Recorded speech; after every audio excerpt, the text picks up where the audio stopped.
A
very good afternoon to all. I am Shreya, research scholar in the Department of Electronics QSAT. With the ever-increasing use of electromagnetic spectrum and the more complex and sophisticated electronic devices, issues of EMI and the practices for EMC are attracting much attention. For a design engineer, it is imperative that he/she knows how and why EMI testing is conducted, as well as the typical causes of failure and the means to avoid that. The intention of this 2-week online training program is to disseminate knowledge essential for survival in this domain. We have received an overwhelming response for the program with over 340 registrations from all over India. A significant fraction of it is made of practicing engineers from industry and R&D organizations. This itself is an indication of its relevance in the current times. This event is co-sponsored by IEEE APS Kerala sections. We will start off with a prayer recited by Mahalakshmi from first year MSc Electronics from our department.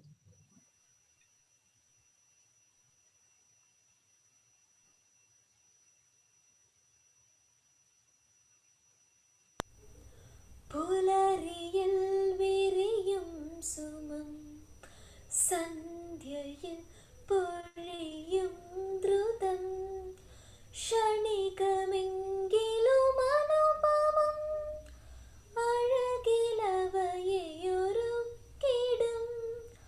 പരമജ്ഞാനമേ ദൈവമേ കൈവണങ്ങി നമിപ്പു ഞാൻ പുലരിയിൽ വിരിയും സുമം സന്ധ്യയിൽ പൊഴിയും ദ്രുതം.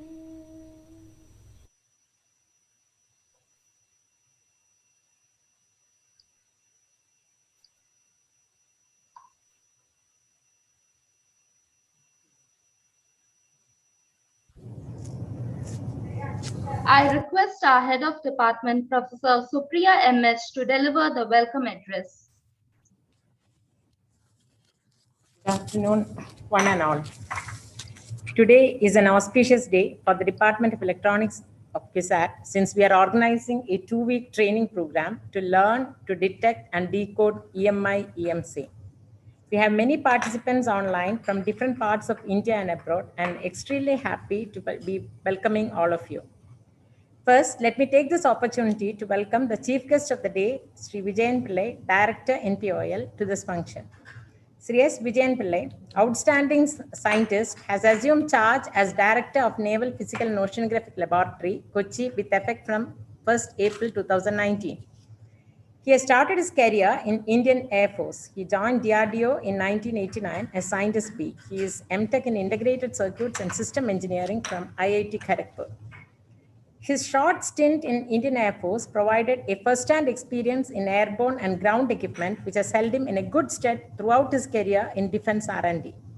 As DRDO scientist, user perspective and end-user environment has always been the strongest drives in his system design approach. He has worked in various capacities, starting from sister user, maintainer, circuit designer, system designer, project coordinator, project manager, associate project director, and project director for mission mode projects. Before taking over as director, he served as associate director for Usha's sonar systems. The installations of 4 Usha systems were carried out in EKM class of submarines at Russian dockyards. He led the DRDO contingent to Russia and for the installation and setting up work of Usha's sonar systems. During this period, he had a close interaction with his Russian counterparts. He has rich working experience of 30 years on board submarines and naval ships with regard to the installation, commissioning of submarines. He has over 600 days of sailing experience on board submarines. He was conferred with prestigious DRDO Agni Award for excellence in self-reliance twice, in 1998 for Project Panjendriya and 2008 for Project Kushas. He is a fellow of Institution of Engineers India, Institution of Electronics and Telecommunication Engineers, Indian Society of Systems for Science and Engineering, and Ocean Society of India. He holds 2 patents and have published 10 papers into journals and conferences and 3 technical reports. On behalf of the Department of Electronics and my own personal behalf, I extend a hearty welcome to you, sir. Next, I would like to welcome our Honorable Vice Chancellor, Dr. K.N. Madhusudanan, sir. In spite of his busy schedule, he is here with us. From the beginning itself, he has shown keen interest in attending all such knowledge sharing activities and has been a source of constant inspiration for organizing workshops, conducting symposia, as well as promoting research activities in the university. On behalf of the Department of Electronics and my own personal behalf, I extend a hearty welcome to you, sir. I would also like to welcome our Honorable Pro-Vice Chancellor, Dr. P.G. Shankaran sir. The department has always benefited from his guidance. On behalf of the department, as well as my personal behalf, I extend a hearty welcome to you, sir. Next, I would like to welcome the coordinator of this workshop, Dr. Deepti Das Krishna. He was instrumental in planning the workshop and has been working to make this event possible for the past few months. On behalf of the Department of Electronics, I extend a warm welcome to Deepti. Now, I'd like to welcome all the heads of departments, delegates from different eminent institutions within India and abroad who has logged into the program. We also have with us department staff as well as students of the electronic department attending and helping out in organizing this workshop. On behalf of the Department of Electronics and workshop organizers, I extend a warm welcome to all of you for this program. I think all of you will have a great experience, and I wish all of you a fruitful workshop for the next 2 weeks. With this, I conclude my words. Thank you. Thank you, ma'am. I request our Honorable Vice Chancellor, Professor K.N. Madhusudanan, to deliver the presidential address. Honorable Sri Vijay Pillai, Director, NPOL. Also Supriya Mach, Department of Electronics. Dr. P.G. Shankaran, Vice Chancellor, PUSAT. Dr. Deepti Das Krishna, Coordinator of the workshop. Faculty members, participants, distinguished resource persons. Good afternoon to all of you. Today, we are starting a training program on a very, very important and a very, very disturbing topic sometimes, because electromagnetic interference is very difficult problem whenever you try to do something with electronics, electronic instruments, measurements, and so on. So an understanding of this problem and how to address this and how to create compliant systems, these are all very, very important. We started this with our activities relating to this assessment of EMI and EMC with the help of an instrument procured under our PERS program, right? So this test facility, which we have introduced in our Department of Electronics, with this test facility, we are introducing this training program in order to give training to people inside as well as outside the university. So we wanted to make use of this facility ourselves, as well as give opportunity to all the interested people and take the message to everyone. That is our intention here. And Department of Electronics, let me congratulate the department for coming up with sharing this facility with others and sharing the knowledge about it, and also learning ourselves on this problem. So I'm sure all of us, the participants as well as the department, students, all of us will be benefited from this training program. I wish this program all the very best, and I'm sure the participants will have a very good learning experience from this training program. Today we have Sri Vijay Pillai, an expert in this area, to inaugurate this training program. Let me welcome Sri Vijay Pillai also to university as well as to this program. Thank you. Thank you, sir. I request Sri S. Vijayan Pillai, Director and Outstanding Scientist, Naval Physical Oceanographic Laboratory, NPOL Cochin, to deliver the inaugural address.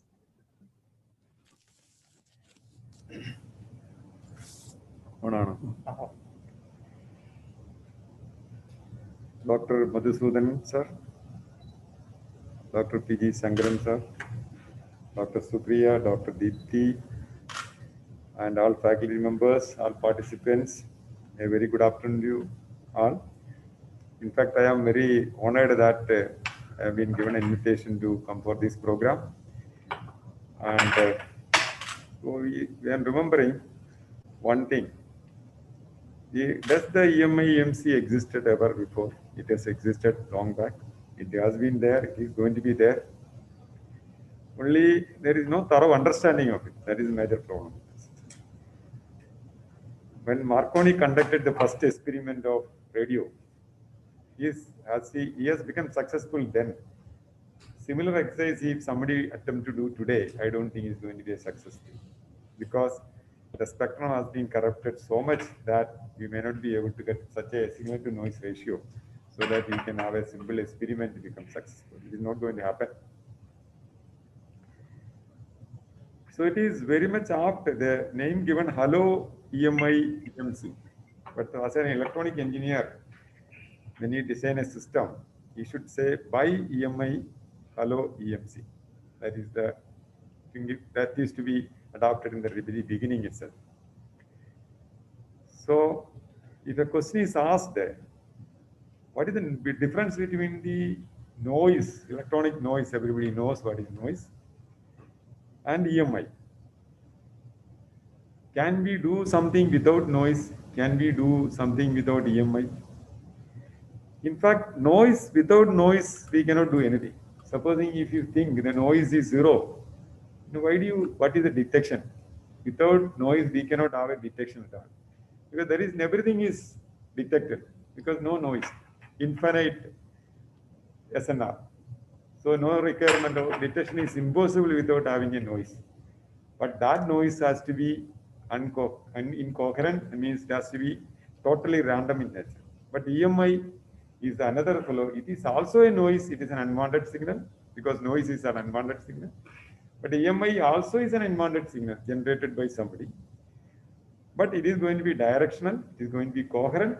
It is not easy to filter it out, or it is not easy to take it out. It is very difficult to take it out. That's why it is called as an interference. Since there is a interference, the system whatever is designed by anybody is to ask, we have to have EMC. It has to be compatible for that EMC. So without the existence of EMI, there is no question of EMC. EMC is not required, because you don't require to design a system which is compatible for certain environment. So in whenever we are installing, Madam has told my experience in platforms, before that in aircraft. The first thing what we do is called EMI mapping in the platform where we install our systems. How do we do it? We don't have a sophisticated equipment that time in earlier days. We have the instrument now. The institute is already setting up a thing which for probes and other things, calibrated probes. But we only have experience. So what we do, we used to carry a long wire with an oscilloscope and go around analog oscilloscope those days. And where we started running here and there to find whether any spike is coming in. So that is how we used to measure. There is a trick. Means it is what actually is EMI itself is a skill. It is an experience. It is actually meant for the practicing engineers, not for the non-practicing engineers. Not written in the books. It is an experience. In fact, EMI is an experience. It is only one thing we can say. Any circuit designer, anybody is doing anything, any piece of wire become an antenna. It is going to be an open oscillator circuit. Antenna is an open oscillator circuit. So any wire what is projecting out of your circuit is going to be an antenna. And maybe varying its interference level is going to be varying. So any electronic engineer, anybody wish to become a practicing electronics engineer, it is essential and must.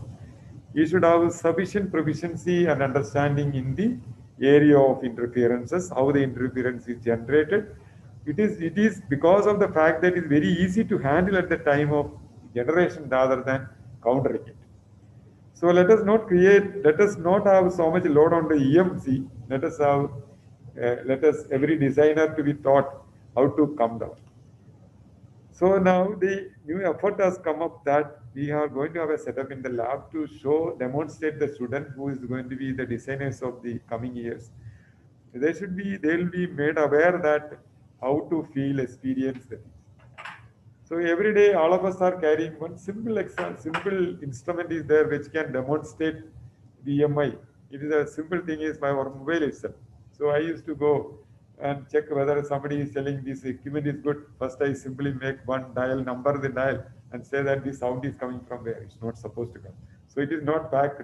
So that is how I used to check the circuit. Somebody say it is EMI EMC candidate, whether it is going to withstand my test 461 mil 461 462 is it going to withstand. So it's a simple test is mobile switch on karo, then you see whether this fellow is making noise, something is coming on this. So all of us are carrying every day in today now by mobile, having mobile with us. All of us are really is an interference for anybody else. We are carrying enough interference with us, but unavoidable interference. Since EMI has become unavoidable, EMC has become very vital. So we have to find out different ways of countering this type of the. So now it is a good thing that this type of courses are coming out in India. As you know that we are all planning to have total indigenization, and this is the area first one become master in this area. Then only you can become a good designer or a developer. Thank you so much for calling me for this function. I wish all the best for all participants. I also made sure that more than 20 participants are there from NPOL. I have insisted that all of them, this course is very good. However, it has to be taught very simply. We have to start with teach this one, means to convey the concept of EMI very easily and to the designers, so they will make use of it. Thank you all for this. Thank you, sir. Now it is time to release Samroha. I request our Pro Vice Chancellor, Professor P.G. Shankran, to do the honors.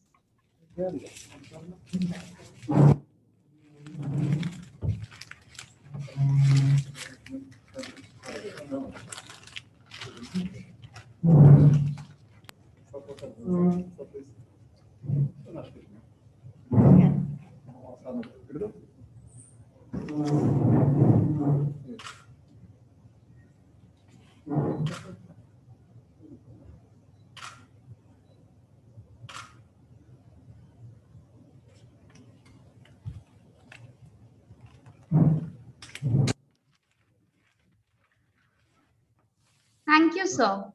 Finally, I request Dr. Dipti Das Krishna, coordinator of the program, to deliver the vote of thanks.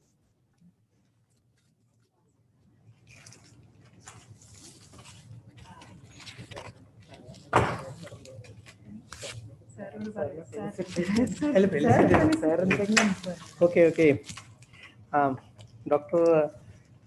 Vijayan Pilla, Director NPOL, Professor Ken Madhusudan, Honorable Vice Chancellor, Kochi University of Science and Technology, Dr. Supriya, and Dr. Deepthi Das, other faculty members, the resource persons of this particular workshop, and my dear students. So I am happy to note that Department of Electronics is conducting a 2 weeks program on EMI and EMC. As we know, this department is a very active department since inspection, and they are conducting various type of programs such as workshops, conferences at the international and national level, and they have a lot of collaborations with various universities and research institutions abroad and India. And in particular, they have very strong collaboration with NPOL. I'm happy to note that Director NPOL has come here to inaugurate this program. And this department is also going to run a program on defense technology this year in collaboration with DRDO. I congratulate the department for these academic activities. I wish a very best to the department. I also give a very best wish to this particular program. I wish to all participants a very best. Thank you. Thank you, sir. Finally, I request Dr. Dipti Das Krishna, coordinator of the program, to deliver the vote of thanks. Honorable Vice Chancellor Professor Madhusudanan, Chief Guest of the Day, Sri S. Vijayan Pillai, Director NPOL and Outstanding Scientist DRDO, Professor P.G. Shankaran, Pro Vice Chancellor, Head of the Department Professor Shupriya, and all the attendees. A good evening to all. Director NPOL has taken time out from his busy schedule to be here personally to inaugurate this event. It is indeed a privilege for us. We thank you wholeheartedly for your support and also for permitting a significant number of attendees for the program from NPOL itself. Thank you, sir.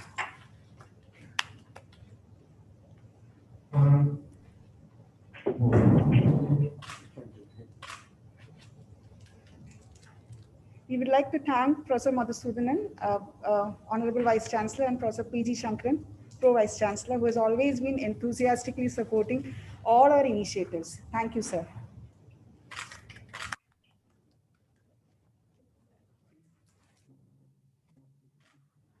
Thank you, sir.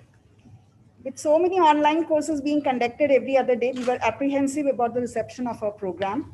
It was because of the support of Professor Abdullah P., the chair, IEEE APS Kerala section, who is also the co-organizer of the event, that we could plan the program effectively. Thank you, sir, for your support. We have had tremendous response for the event with a large number of registrations, with a good number of more than 50 from industry and research organizations. So thank you all the registrants for their interest. We would like to place on record sincere gratitude to all our resource persons, 4 of which are our alumni itself, for readily agreeing to our requests. We would like to thank Convergent Technologies and Tektronix for supporting the hands-on and demo sessions using the pre-compliance EMI EMC test setup in the department, recently procured under the DST PERS program. We have now started offering this subject as an elective in the MTech course at our department with an associated lab. And also there is a course in the MTech in Defense Technology. The pre-compliance test facility was proposed even before I joined the institute, and we would like to thank Professor Anandan, retired, for his far-sightedness in doing so in 2017. All this would not have been possible if not for the continuous and efficient support of our head, Professor Supriya. Thank you, madam. Finally, my big thanks goes to all students of the department who are with me in the conduct of the program, and to all my faculty colleagues and our non-teaching staff of DOE for their support. Thank you all, and hope you all have a wonderful, fruitful session. Thank you, sir.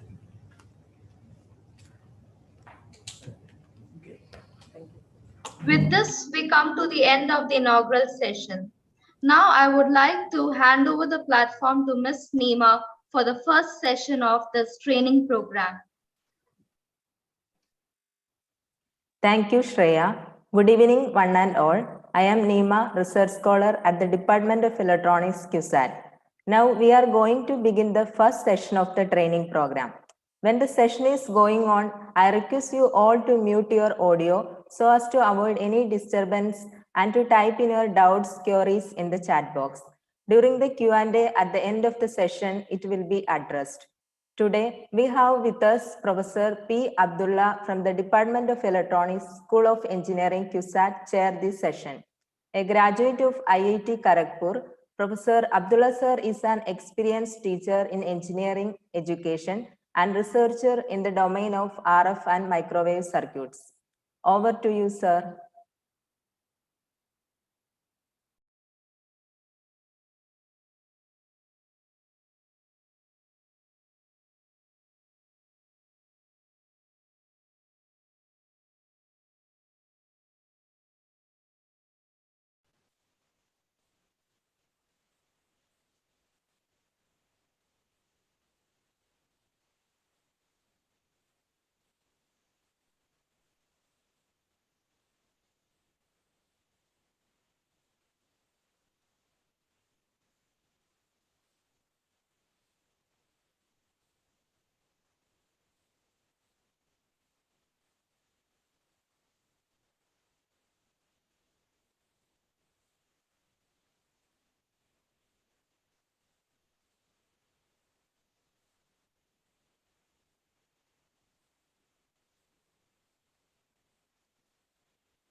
It seems like Abdullah sir is not here with us. So I would like to hand over the session to ma'am, so that the speaker to ma'am, that is Dr. Sarfa Zahira Sapon from University of Tun Hussein on Malaysia. She's going to speak about electromagnetic compatibility, concepts, standards, and test methods. I welcome you, ma'am. Please start the session. Thank you. I am there. I think my name was different. Oh, I'm so sorry.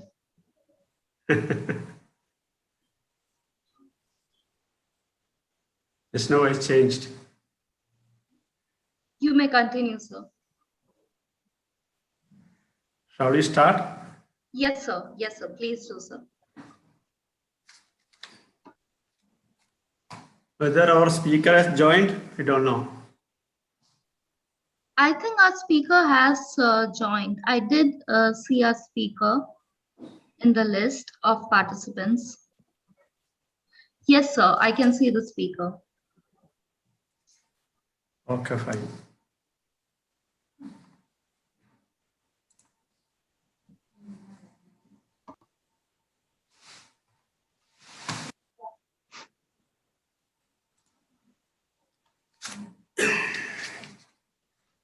Good evening to all for this 2-week program of I joined late.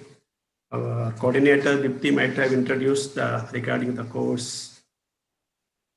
But anyway, today we are going to start the first talk regarding the introduction to EMI EMC. And for that, today we have Zahira Safwan, senior lecturer from University of Malaysia. And Dr. Zahira Safwan, she received the BE Engineering degree in Electrical Engineering from Malaysia in the year 2004. The MSc degree in Communication Engineering from Nanyang Technological University, Singapore in 2009, and the PhD degree from University of Malaysia in 2014.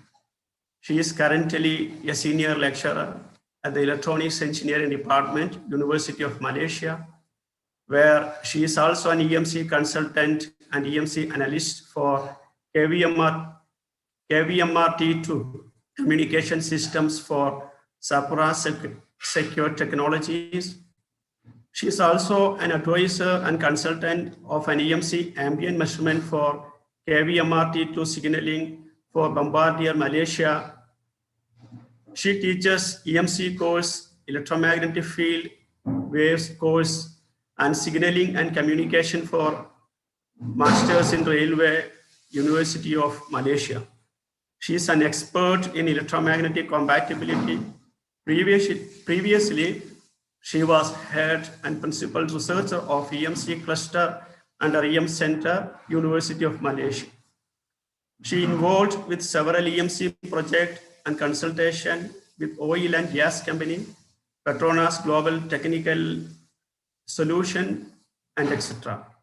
Her research interests include electromagnetic compatibility, EMC in railway, antenna calibration and design, and radio frequency measurements. And regarding a brief outline of her talk is to provide a basics of electromagnetic compatibility from its underlying theory through to best practice, EMC design requirements, EMC standards, and the regulatory environment of testing. Electrical and electronic engineers with a basic knowledge of important EMC fundamentals can easily avoid many of the most common design mistakes that result in electrical or electronic products test failures.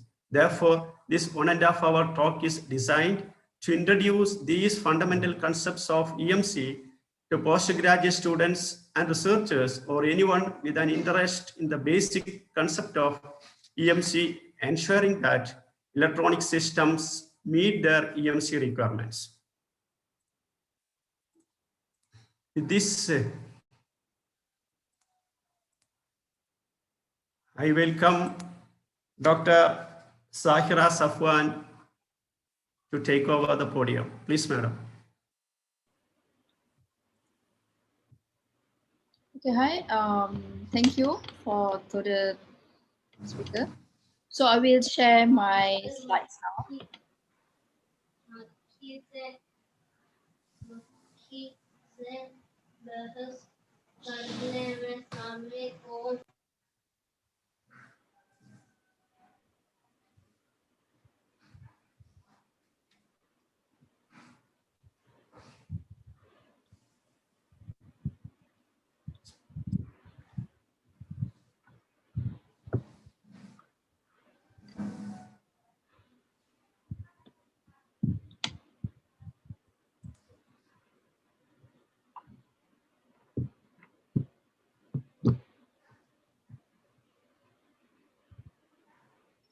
Okay.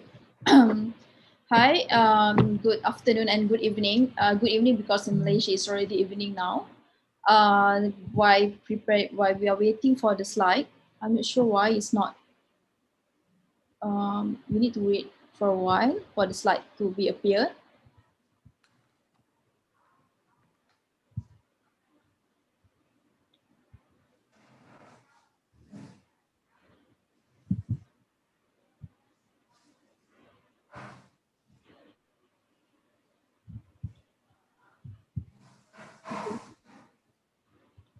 Yeah, now it is coming.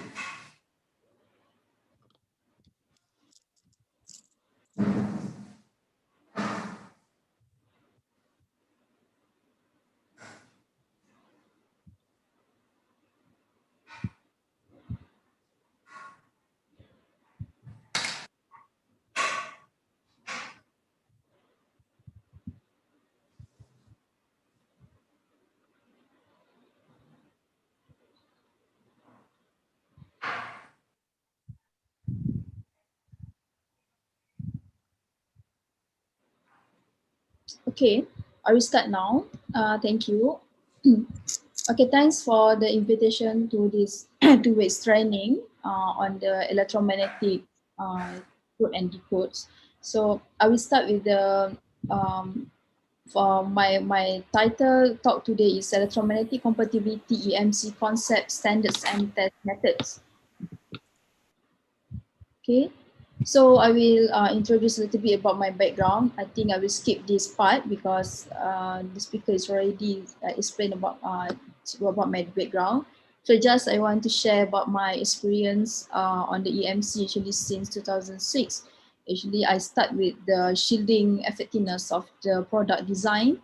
So then it developed by itself and until now I have several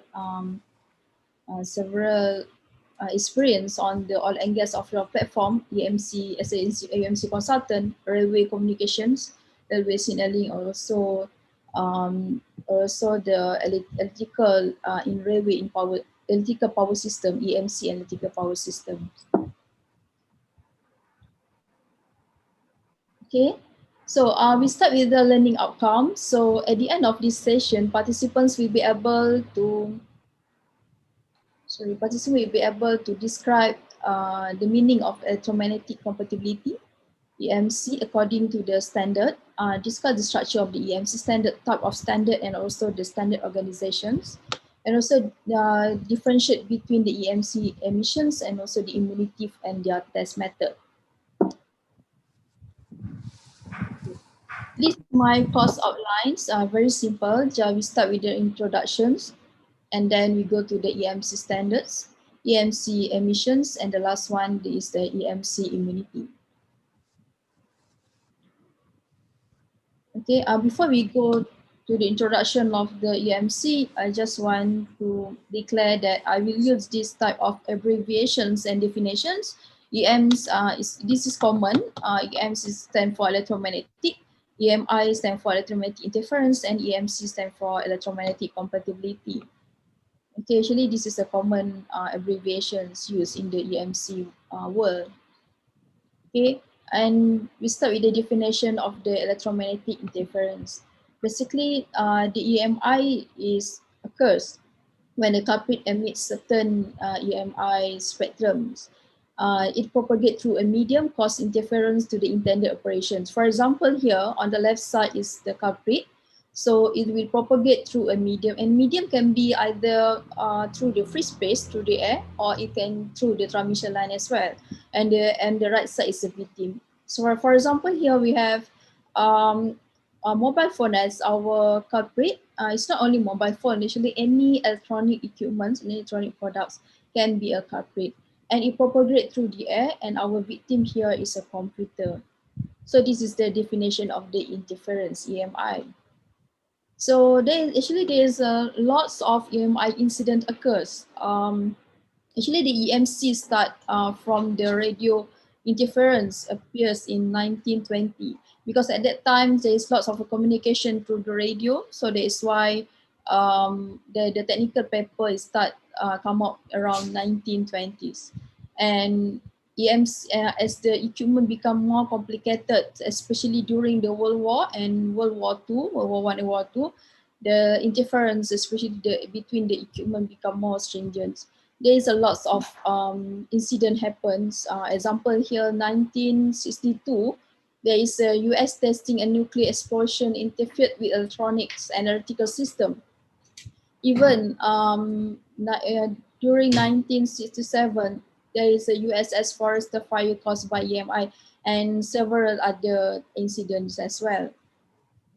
Okay, this is example one. I just pick one example of the incidents. During this incident, 1962, Forester fire due to EMI.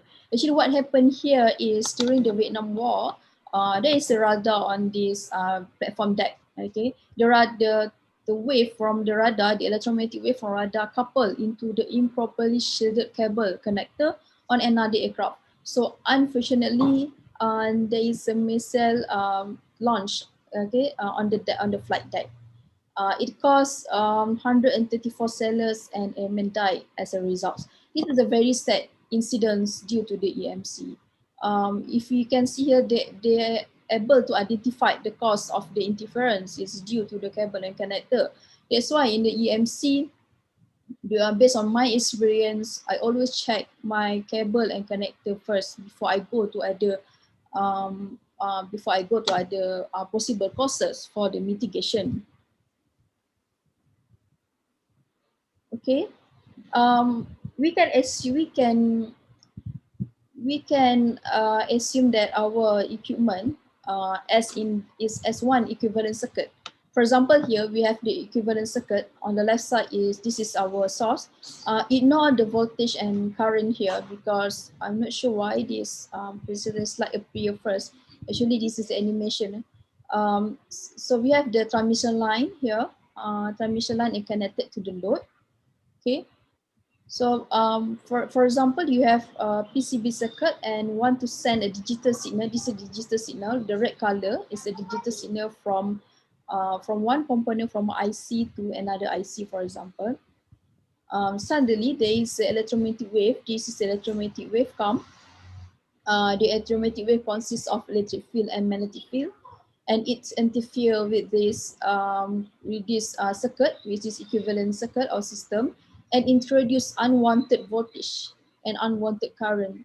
This is voltage and currents occurs due to this electromagnetic wave. The voltage induced in the circuit system. So therefore, what happened here at the end of your system, the digital signal, we have the distortion of the signal. This is how the interference occurs in electronic component as a basis. Therefore, that is why EMC is very important, and this is why EMC is come to overcome all the EMI problem.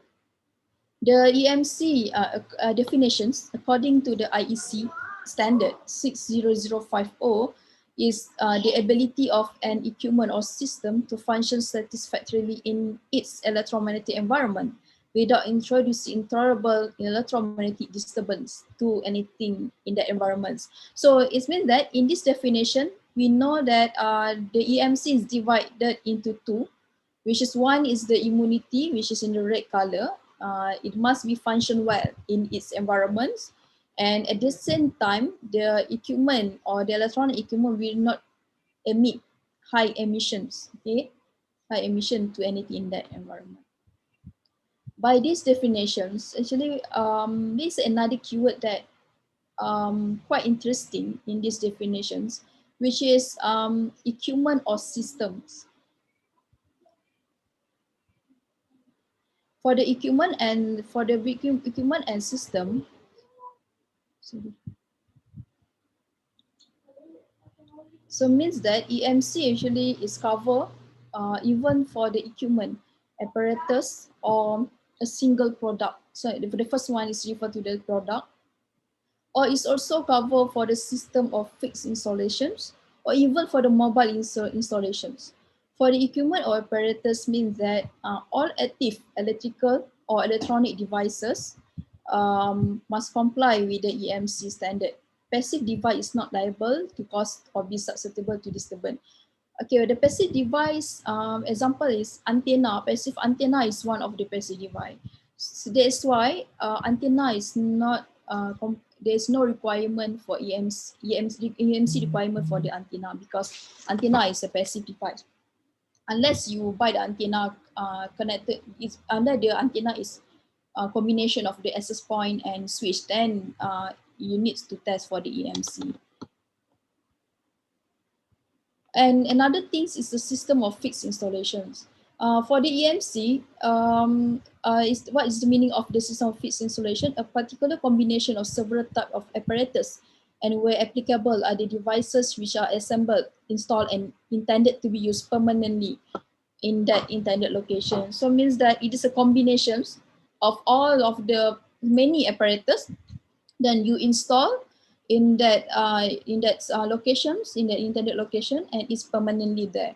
For example, in the airport. In the airport, you have lots of communication system. Okay, you buy the equipment or the apparatus from the supplier and you install in the airport environments. And other than that, we have the oil and gas offshore platform. We know that oil and gas offshore platform is a very compact environment. We have several sensors.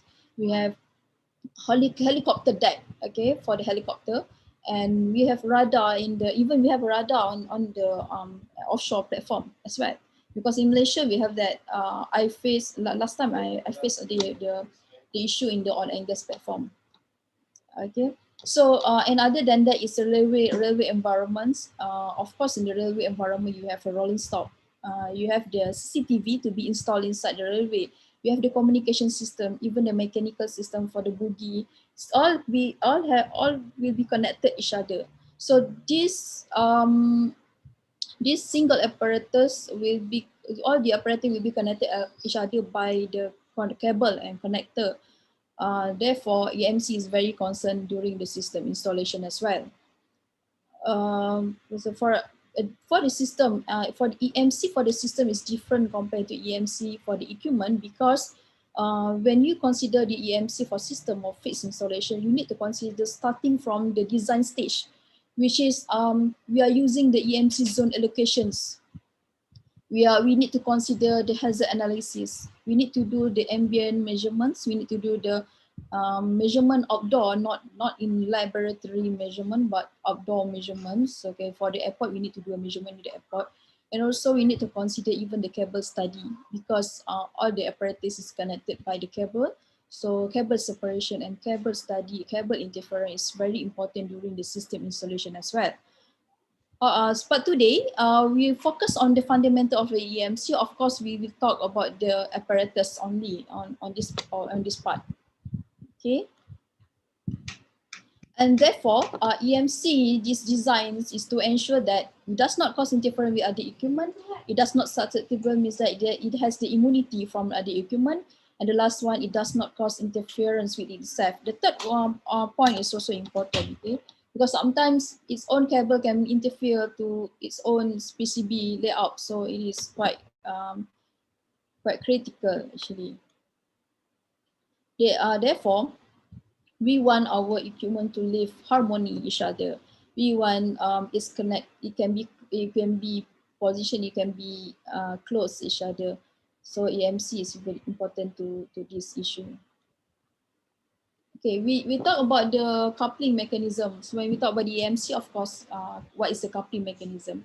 There are two coupling mechanisms here. On the left side is our source of the EMC, which is a device 1 or apparatus 1, and the second one is the device 2. So the coupling can be coupled, the EMI can be coupled through the air. Okay, the first one is the radiative coupling, and the second one is through the cable. Okay, through the cable, usually it is the unwanted current. Through the air, usually it is the in terms of the electromagnetic wave, and we always study the electric field. If the radiative and conductive is the current or voltage. Therefore, as a conclusion for the introduction to EMC, EMC is consists of the emissions and immunity, and for both conducted and radiated emissions and conducted radiated immunity. So what to test in EMC, because we have a human here. This is a cable. Okay, assume you have a cable here.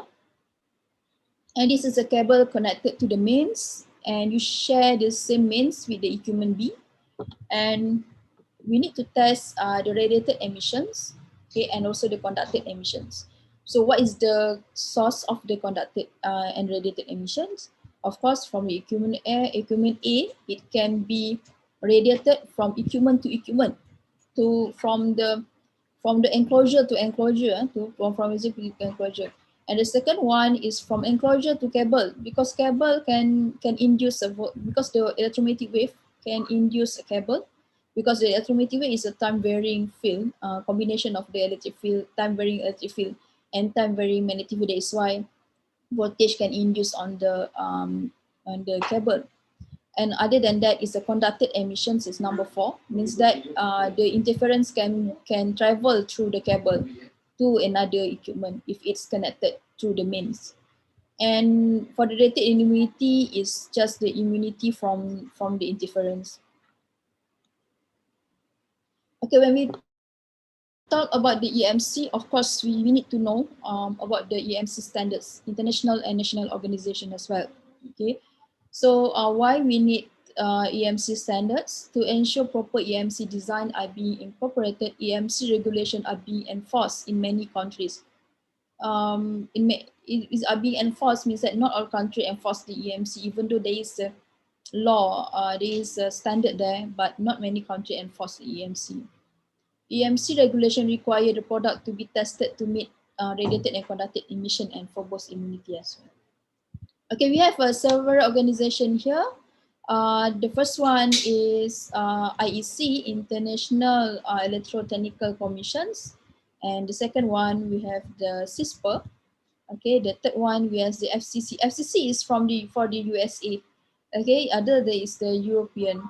And we have the Europe, Senelec, okay, and UK, British Standard, India, correct me if I'm wrong. Is it correct for India is the India Standard IS, Malaysia is AMS, okay? So what is the purpose of each of these standard organizations? For the first one, it is the IEC. Actually, IEC is a international organization, so means that all the committees from global, from all around the world. So they will publish and prepare the standard. Okay, they will publish the international standard. That's why you can see there is a standard stated IEC 61000-6-4, for example. Okay, IEC 61000-6-2, for example. So that one is published by the IEC.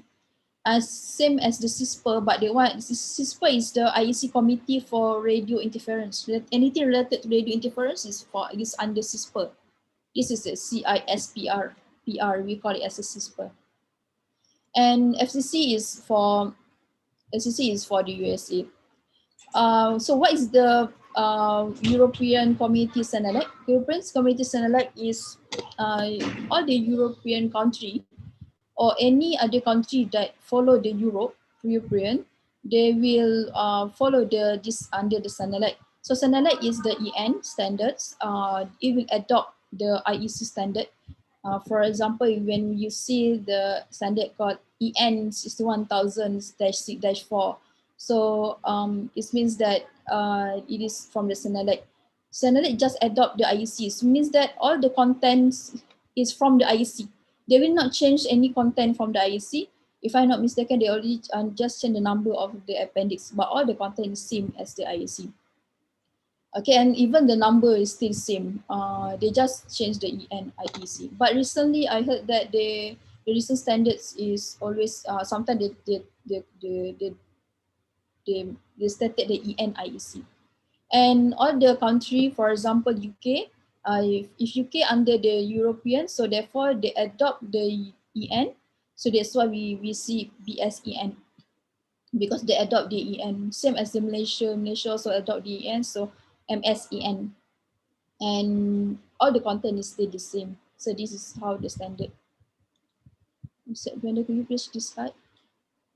Sure, I will share this slide after the end of this course. I will share to the organizer.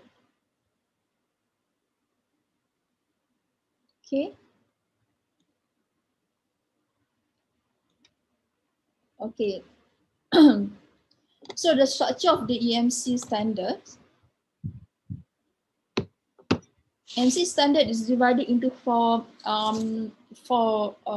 categories. One is the basic, second is the generic standard, and the third one is the product or family standard. Product or family standard is the same, and the last one is the dedicated product. For the basic standard, actually it is a measurement and test method. So anything related to measurements, anything related to test method. Test method means that what equipment need to be used, what is the separation distance, so what is the height of the antenna. So everything inside the basic standard. And in the basic standard, there is no limits, okay? There is no performance criteria. The limits and performance criteria are only in the generic and product family standards. So the second standard is the generic standards. Generic standard is precise and essential requirements in the intended environments. In the generic standards, it's separate. If the standard is for the residential, then you need to use the residential standard. If the equipment need to be used for the industrial standard, so you need to refer to the generic industrial standard. Okay. And for the product, I will explain on this later, more detail on this. And for the product family standard, EMC requirement for product families, there is a detail on performance criteria. Okay, for example of the basic standard, this is the old standard. We changed it to the CISPA 32 for the multimedia equipment. Okay, the dedicated product standard is same as the product family standard. I will explain this later. Okay. Okay, for the basic standards, you need to remember that it's all about the test setup, test equipment, and test environment. There is no limit. For example, here, I give you an example for the emission, this is the standard that need to be referred.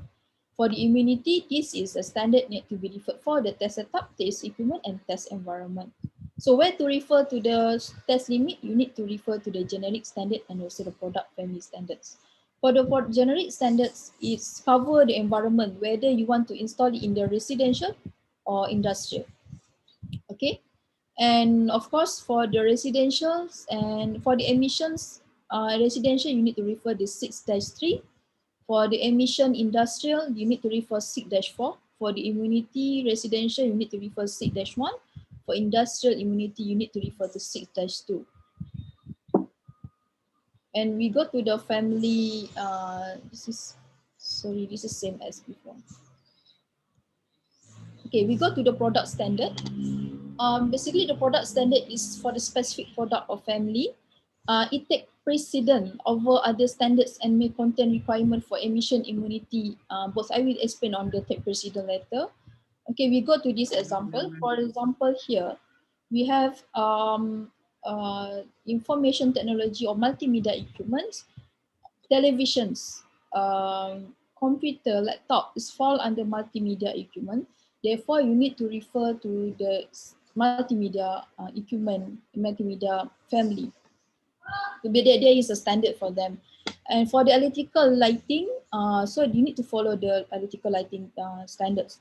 For the household appliance, railway, if the equipment is intended to be used in the railway environment, you need to comply with the railway environments. Okay, there is an issue here. Which one to be followed? Whether you need to follow the generic standard or you need to follow the family standard. Okay, I give you one example here. There is a CCTV that you install in parking area, but can you use the same CCTV in the railway, in the rolling stock, in the railway environments? The answer is no, because usually for the railway environment, you need to comply with the railway standard. If you have a generic standards, basic standard, and from family standard will take a precedence. Okay, you must follow the railway standard first. If the equipment or the apparatus is not fall in any family standards, for example, if you, for example, power adapter, you didn't know which standard is it, then you can use the generic standards. Okay. So this is an example of the standard for household appliance. So since household appliance have its own standards, so no need to use the generic standard. Directly use these two standards. Okay, and for lighting as well, yeah, they have their own standard. Railway need to follow EN 50121. They have -1, -2, -3, -4, and anti-5. Okay, I just show you the example. And same goes to the measurement devices. Okay, same goes to measurement device. Okay, that's all about the standard category. And now we go back to the international and national organizations listing in OJAU. What is the OJAU? Okay, OJAU, OJAU stand for, this is definition, Official Journal of the European Union. Okay, we always call, sometimes we call OJAU as OJ, or sometimes we call OJAU as OJEC. It depends on different on person. Okay, that's why sometimes I wrote it as a OJ, sometimes I wrote it as a OJEC. So it is a standard may be used to demonstrate conformity with the EMC directive when it is published in the OJ. Most EU EMC product and generic standard are published in OJEU. Okay, this is important. The EU, the European Union, publish via OJEU, which EMC standard have to be applied for presumption of conformity. So OJEU is the enforcement body to the standard. Okay, IEC is a standard body that publish all the standards. They even though the IEC publish a new standard, if there is no new directive, because in OJEU it state the directive. For example, we currently are using directive 2014-30-EU, so we need to comply with the AGU. The example of the AGU is this. Okay, you can get this OJAU list in internet. You can Google it. This is a list of the standard. It state the year here. Okay, 2001, for example, 2002. Even though if the IEC already published a new standard, for example, the IEC published 2021 or 2020 standard. However, in OJAU, it's not listed yet. So there is no compulsory to follow the IEC new standard, because you need to comply. Because the OJAU is for presumption of conformity. It's a legal binding. It's a legally binding. So you need to always up to date. We up to date on the latest OJAU.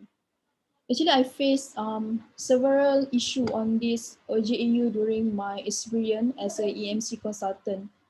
There is one issue that, especially for the railway project, because railway project is not a short-term project, it is a 5 years project. It takes longer time. So during the tender document, during we sign the tender documents, the clients in the tender document already stated which standard to be followed. Okay, so we agree with that. So then suddenly during as the time goes, after 2 years, and our supplier already submit their document of conformity, their EMC compliance, they show us that they already comply with the EMC. EMC standard. Okay, however, our client insists to follow the new standards. IEC suddenly IEC publish a new standards. So there's an argument here that whether we need to follow the new standard or we can follow the old standard. That's why we discuss with the clients and we negotiate with them. We explain to them what is the OJEU, because the enforcement by the OJEU, there's no requirement to follow the new standard as long as there is not listed in the OJEU yet. So that's why you need to know about the OJEU as well, not only the IEC and Satellite or EN or BS standard. We can get this in the internet. Actually, I have the full version of the latest directive. This directive, if you can see here, Directive 2014-30-EU. Okay, transition periods. Apply to all new and amended standards, period when the new standard can be used. Normally, it takes 2 to 3 years in duration. If IEC publish a new standards, it is not immediately, you can immediately change to use the new standard, because actually why the new standard, why they amend the new standard? For example, the frequency getting higher. Even our Wi-Fi, even our ISM band, previously we are using 2.4 gigahertz for our ISM or Wi-Fi. But nowadays, there is a new frequency which is 5.1 gigahertz. The frequency keep increasing. Okay, the usage of the ISM band is uncontrollable. There are lots of equipment, they are use 5.1 gigahertz now. That is why new standards, that's why the EMC standard required to be tested up to 6 gigahertz right now.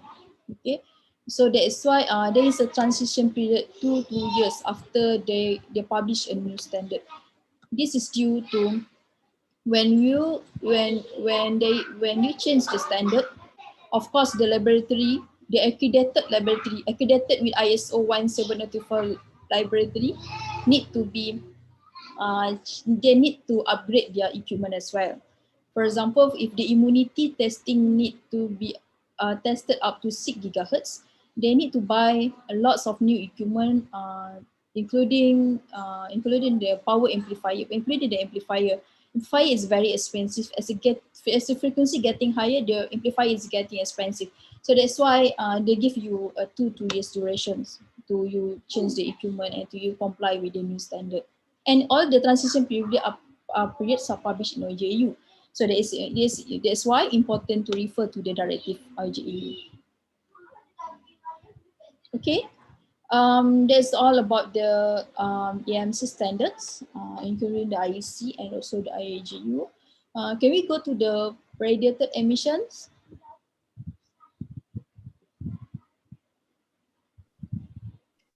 Yes, ma'am. Okay. Okay, thank you. So I will start with the radiated emission. Radiated emission is the first EMC. Usually I will explain about the test methods on the radiated emission. Okay, here is the EMC. It's divided into emission and immunity, and we will discuss on this part. Okay, red color, the radiated emissions. We will discuss this one later.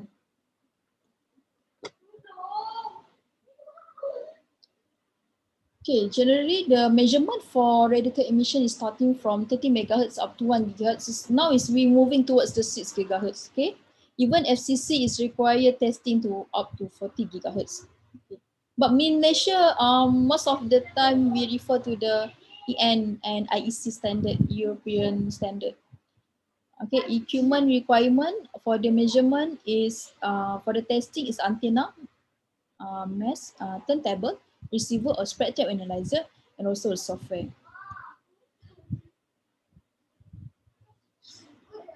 How radiation emission is different from EMI? Okay, we'll answer for two Rajesh. Radiation emission is only radiation from equipment. EMI is very general. EMI is the interference. Interference consists of radiated emission and also the conducted emission, both for radiated through the air and also the radiation through the cable. For the radiator, it's only through the air. Okay, Rajas, did I answer your question? Okay, this is the radiated emission test setup. Okay, we need to recall back what is the radiated emissions. Radiated emission means that, okay, assume that our PC here, our monitor computer here is our equipment under test. Okay, the aim of a radiated emission is to measure the emission through the air, because our computer might transmit, might radiate the unwanted radiation through the air. Okay, so this is the measurement setup that we always use in semi-anechoic chamber. Okay, assume that we are doing this in the semi-anechoic chamber, and that is why there is an absorber on the side and on the shielding. If I have more time, I will explain on the EMC facilities as well, if you have more time after this. But assume that we are in the semi-anechoic chamber. So that is why, by the way, for the radiated emissions, if you read the test method, for the frequency below 1 gigahertz, there is no requirement to put the absorber on the ground.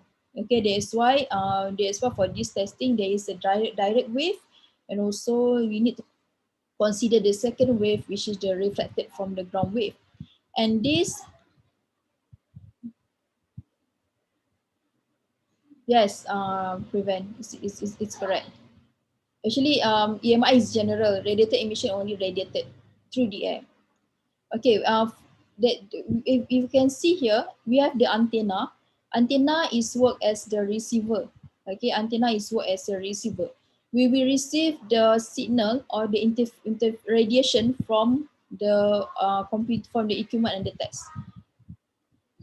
From this antenna, we will connect to the EMI receiver or spectrum analyzer. I will explain to you the usage of the spectrum analyzer and EMI receiver after this. Okay, and we connect this EMI receiver with the computer. This is just for control. Okay, this PC just to control our antenna and also our equipment. There is a requirement to rotate our equipment under test 360 degree. Okay, we will rotate this equipment 360 degree during the measurement. Why? Because we never know the emission is come from which part. Maybe it's come from the front, maybe it's come from the side. So that's why we need to measure at all directions. Okay, and also our antenna need to be scanned starting from 1 meter to the 4 meter. We do the measurement at 1 meter, 2 meter, 3 meter, and 4 meter. The same reason, same as the rotation of the equipment. Okay.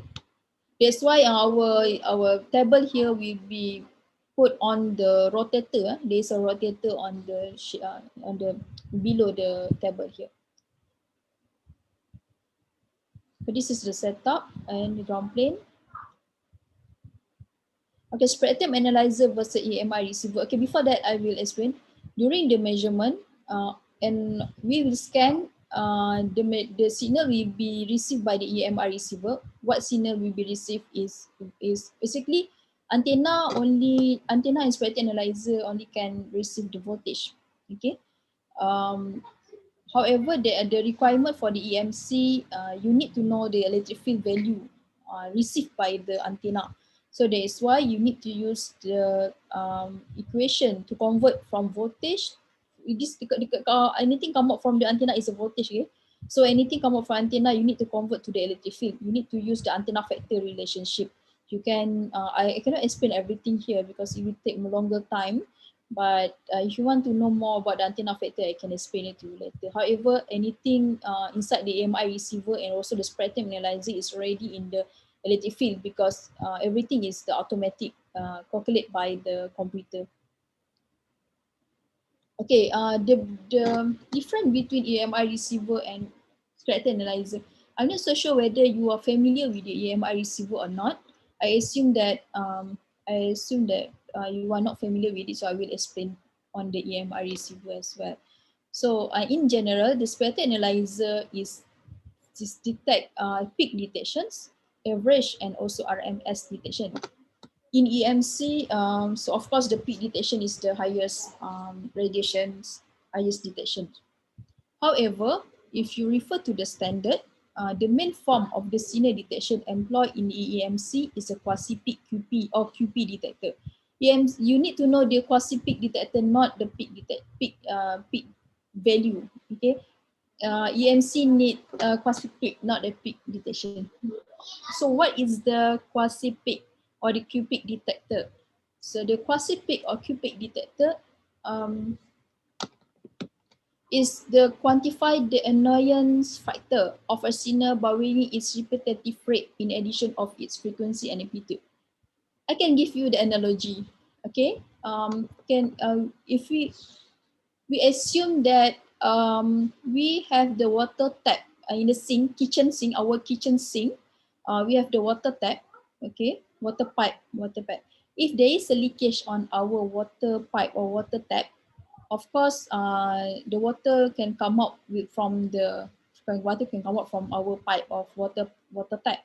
So when the water come out and it's dropped, and the water drop to the sink, there is a sound tap. Okay, if the time interval between the first tap and the second tap is around 50 minutes or 30 minutes, you will feel nothing. You will ignore the water tap because it doesn't feel annoying. Okay. However, if the water tap keep continuously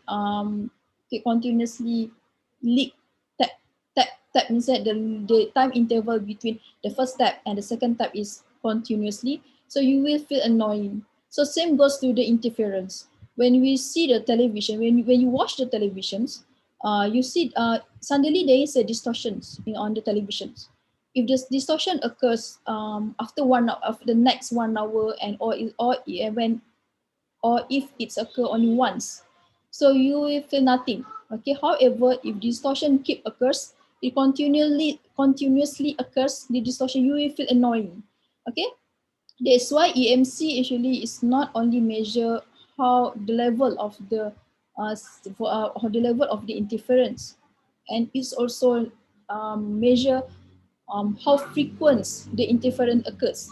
Okay, so that is the quasi-peak detector. So I can conclude this is an example of the quasi-peak. Okay, the graph the graph is not complete. However, this x-axis here is the time. Okay, the time interval. The y-axis here is the amplitude of the interference. Okay, you can see from the first, second, third, and fifth, and the last one. Okay, the first one, the frequency of the signal occurs is continuously, so that's why the quasi-peak is same as the peak. Or before that, peak value, voltage peak, V peak, okay, V peak or electric field peak is always higher than quasi-peak. Okay, it's always high because peak is measurement of the highest interference. That's why it is always higher than quasi-peak. And if you can see the second one and third one, this is the time interval, the first interference and the second interference, the third interference. When we compare with the fourth graph, the time intervals become, when the time interval become more longer, therefore the quasi-peak is become lower. So this interference is lower if the time interval is longer. Okay, so so that is why, since the EMC require quasi-peak value, electric field in the quasi-peak value, that's why we need to use EMI receiver for the final results. So if we can get the quasi-peak by using the EMI receiver, why we still use the spectrum analyzer? Because during the radiated emission measurement, we will scan the signal using the spectrum analyzer first. Okay, then we repeat the measurement during the EMI receiver. Okay. If we remove the spectrum analyzer, we just use the EMI receiver. Since the EMI receivers is only measure the quasi-peak value. Quasi-peak value, as you know, it needs to wait until the second, third, and next signal. So therefore, the sweeping frequency, for example, here this is the result, the sweeping frequency from one frequency to another frequency will take longer time. If you only do a measurement, starting frequency from 30 megahertz up to 1 gigahertz, for example, you need to sweep. Okay, you need to, each frequency you need to wait and you go to the next frequency, the measurement will take longer time. So that since we know that the quasi peak always higher than since we know that the peak value is always higher than quasi peak, that is why we will scan our measurement by using the spread time analyzer. Instead of using the EMI receiver, for the first measurement, we will use the spread time analyzer here, and we scan the signal, we scan the interference starting from 30 megahertz up to 1 gigahertz. Okay. So after that, for example, we get these results. Why there are two results, blue and red here? Because this one of it is a horizontal polarizations. One of it is a vertical polarization, because our antenna is a single polarization. That's why we need to do for both horizontal and vertical polarization. For example, here, we refer to the red color. We can see here only there is several results that suspected to be fake. For example, 1, 2, 3, 4, 5, 6. There are 6 frequency that suspected to be failed. Why I said suspected? Because it's not confirmed fail yet, because we are not measure the quasi peak yet. So after then, we just pick these 6 frequency and repeat the measurement using a EMI receiver. Okay. I'm not so sure about the standard definition, Harry, but the quasi peak definition is already there in the lots of books, and even in the our standard also have the I forgot which standard for the definitions for the quasi peak.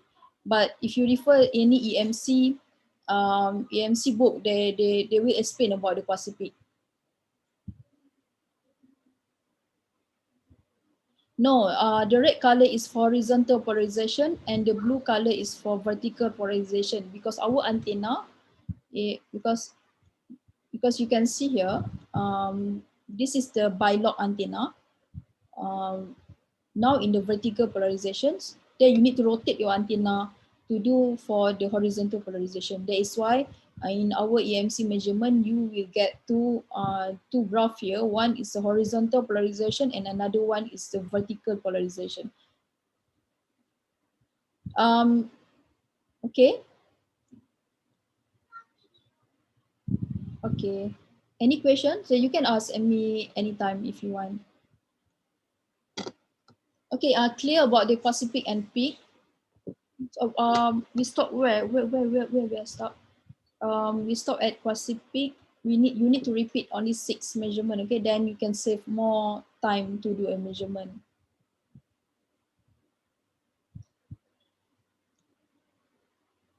This is example of the limit. This is for FCC limit. If you can see here, the upper part is the class A limit. This is a measurement starting from 30 megahertz up to 1 gigahertz. And the lower part is for the class B. Class A actually stands for industrial limit. Class B for residential. Usually for the industrial, we allow to the equipment to radiate higher emission compared to residential, because in industrial they have lots of heavy equipment, there's lots of transformer, many motor. That's why we allow them to transmit for higher emission compared to the residential limit. The one for this is example of the measurement. This is our lab, our own lab in University Tunisia, Malaysia. Our lab in UTHM in Malaysia is accredited with the ISO 17025. Okay, so you can test and certify the equipment. So we are using the bilog antenna here. This is what I mentioned. We have all the absorber on the side of the wall and also at the ceiling. Ma'am, where we record meeting the outdoor? I'm not so sure. You need to ask to the organizer for the recording. This is the equipment under test. Okay, the equipment under test is here is a laptop. So the distance between antenna and equipment under test is 3 meter or 10 meter. If you have a larger chamber, 23 meter chamber, you can do a 10 meter measurements. Okay, both measurement in the standard 3 meter and 10 meter. Okay, any question? How to restrict the distance 3 meter? How to whether the EMI spectrum changes with the receiving antenna type if we change the receiving antenna spectrum changes? No. To answer the Sujit's answer, usually okay. Usually when you do a measurement, to answer the Sujit's questions, you will transmit the EUT will radiate the emissions and received by the antenna. Okay, each antenna has its own antenna factor. So you need to convert from the voltage received by the antenna to the by using the antenna factor, and you will get the electric field. Usually if you change the antenna to the different antenna type, you will get the same result because the difference is just the antenna factor. Is there any relevant distance between antenna and EUT? Of course, there is a relevant distance between antenna and EUT because if you use a 3 meter measurement, there is an amendment on the equations compared to the 10 meter. Because if you are using 10 meter, of course, the receive signal is lower compared to the 3 meter because the distance is different. So the equation calculated by the system, by the computer, but it will be different. Okay. Does the cable harness will contribute to the radiator emission? Of course, I will explain on that, Rosha, after this. Like far field measurement or near field measurements. Is there any far field or near field concept? Of course, it is a far field. All of it is a far field measurement. It is a far field measurements. You can calculate it because the lowest is a 30 megahertz. You can use C equal to F lambda equation, and you will get and you use the far field equations to get the lambda. Okay, then you can know that it is a far field measurement. Equation for 3 meter and 10 meter is different. Okay, to answer, this is a question on Roshna. Does the cable harness will contribute to the radiated emission? Okay, I will explain it later. Okay, what is the main contribution to the radiated emissions? Usually the radiated emission can contribute from the digital circuit PCB.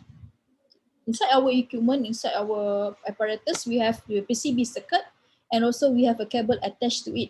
Even the cable attached for the power, for the jumper, for the connector.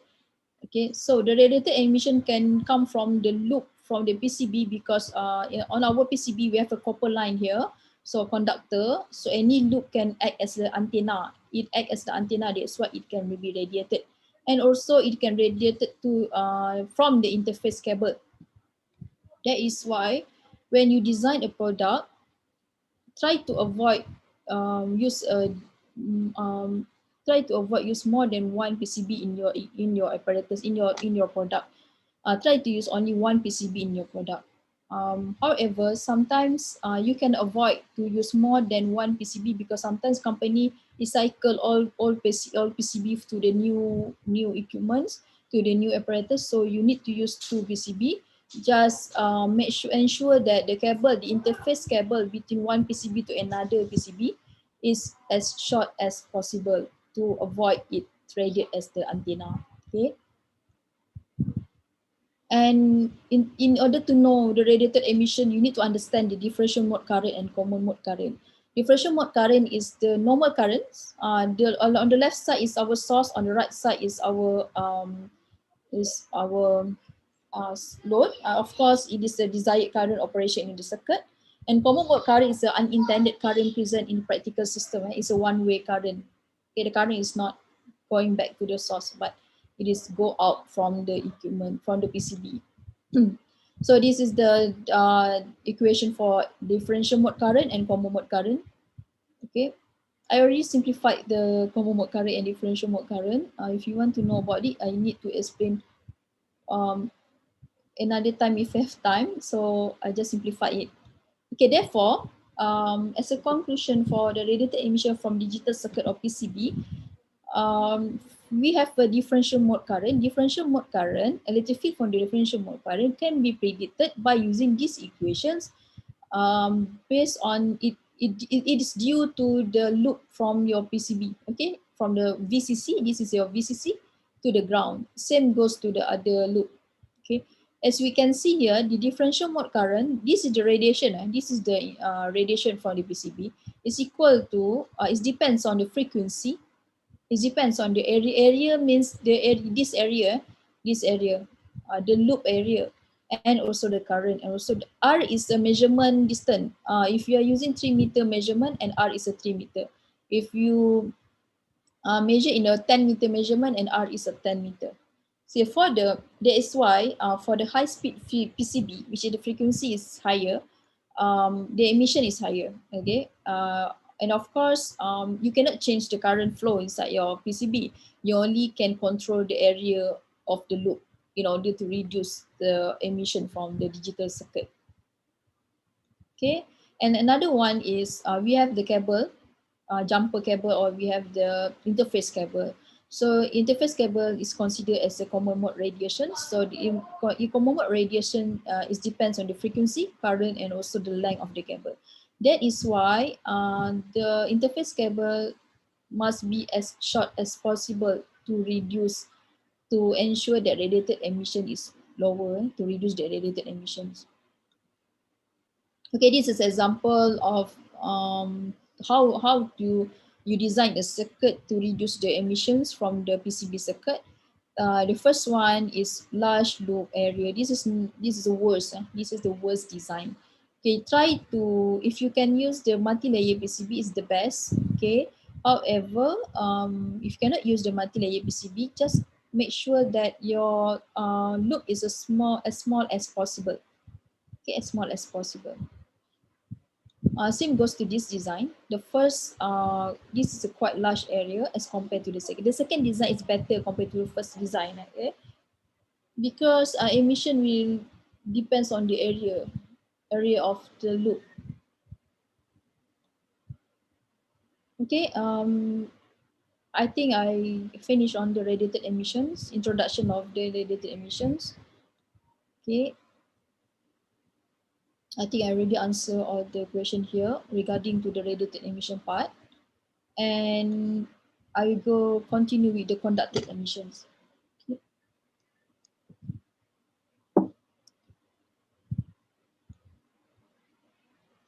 Okay, firstly, you need to understand how the conducted emission occurs. So the conducted emission is the electromagnetic, the interference through the conductive power network. The interference is not through the air anymore, but now it is through the cable, okay, through the power cable. Because every consumer electronic product has a SMPS. This is a power system, power supply. This is where the switching occurs. Because of the switching occurs in the SMPS, that's why it's contribute to the interference. And the interference is the current, the unwanted current interfere. So for example, here we have the first equipment and the second equipment. So the first equipment is the EMI source. Power mains. Since we share our mains with our other equipment, for example, now I'm using laptop. I connect my laptop. My power adapter is connected to the mains, which my mains is shared with the televisions, okay, with the washing machines. So that's why there is a possibility that due to the improper design of your SMPS, so that's why there is unwanted current flow through the mains and interfere with the victims. Okay, so that's why a proper control of the separation of the conducted EMI from the SMPS is needed. The example of this conducted emission is like if you experience the old televisions, the old type of television, not the LCD and the new LED versions. Usually when our mother try to using a blender, because blender have motor, and motor will increase the radiations. So there is a unwanted current flow from the blender through they connected through the mains and go to our television. That's why there is a distortion when when somebody use a blender at the kitchen.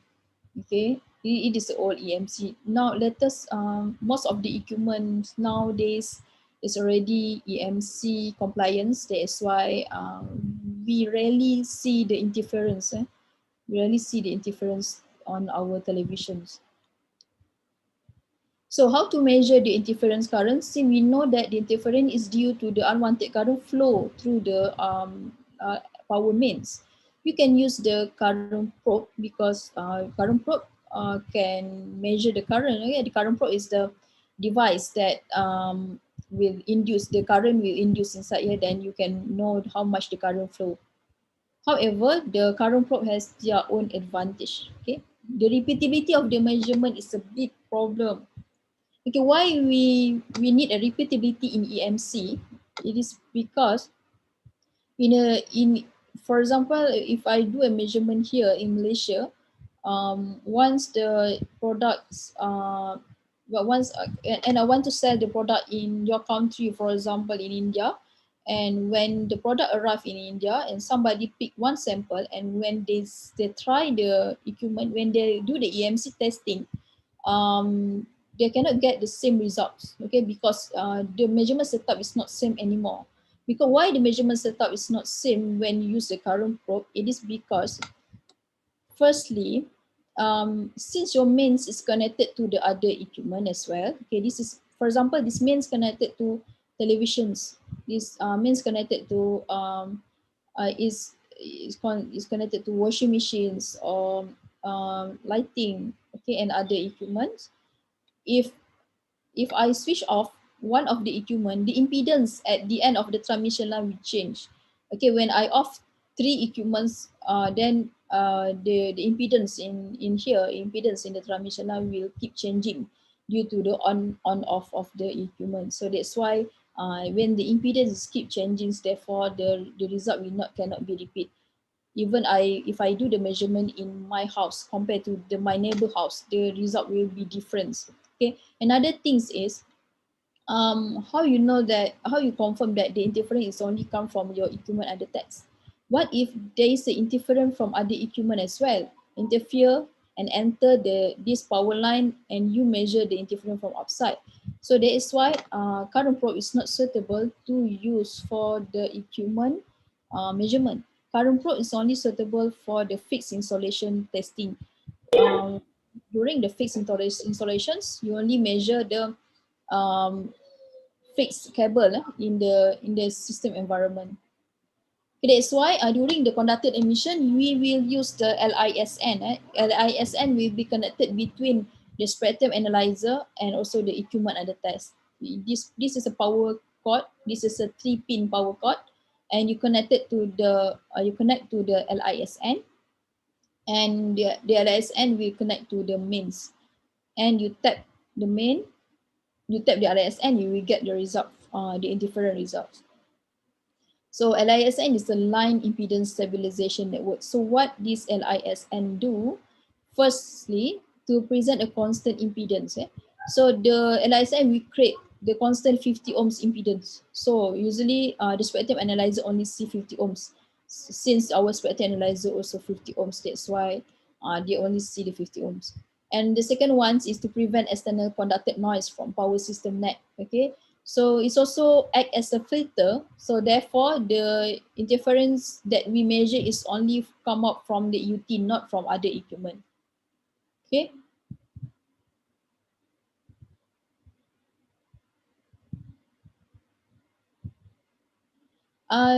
Predict, it is the same current probe, because the current probe, whether the current probe, whether you measure the voltage or the current, it is the same device. But in the EMI, we will not use the current probe, because the current probe there's a lots of issue that I already explained before. If you are using a current probe, that is why during the conducted emission, we will use the LISN instead of the current probe. So the current probe is always used in the electrical power system. Yes, it's not. We will not use the current probe in the EMC measurement. This is the measurement setup. I will not explain this one, just the measurement setup, that you can refer this in the standard. This is example of the limit. So therefore you can see there the limit is in voltage. What we measure from the equipment at test is a voltage. Okay, what we measure here is voltage, and the result displayed in the spectral analyzer is a voltage as well. So that's why the measurement result is a voltage here. As compared to the radiated emission. Radiated emission, we measure the electric field. However, for the conducted emission, we measure the voltage. Okay, next we go to the radiated immunity.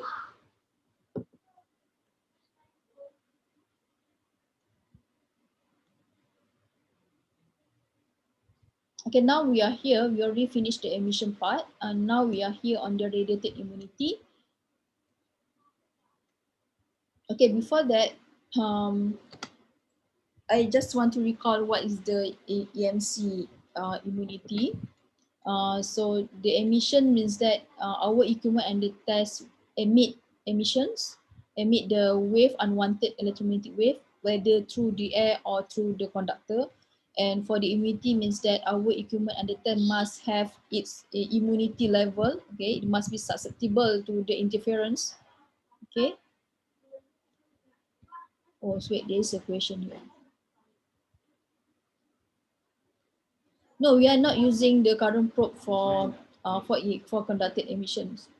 That's why we are using. That's why we use LISN. The current probe is just to show that how to measure, because there is a method to measure the current. You can measure the current flow from the cable. You can measure use a current probe. However, in the EMC, we are not allowed to use a current probe.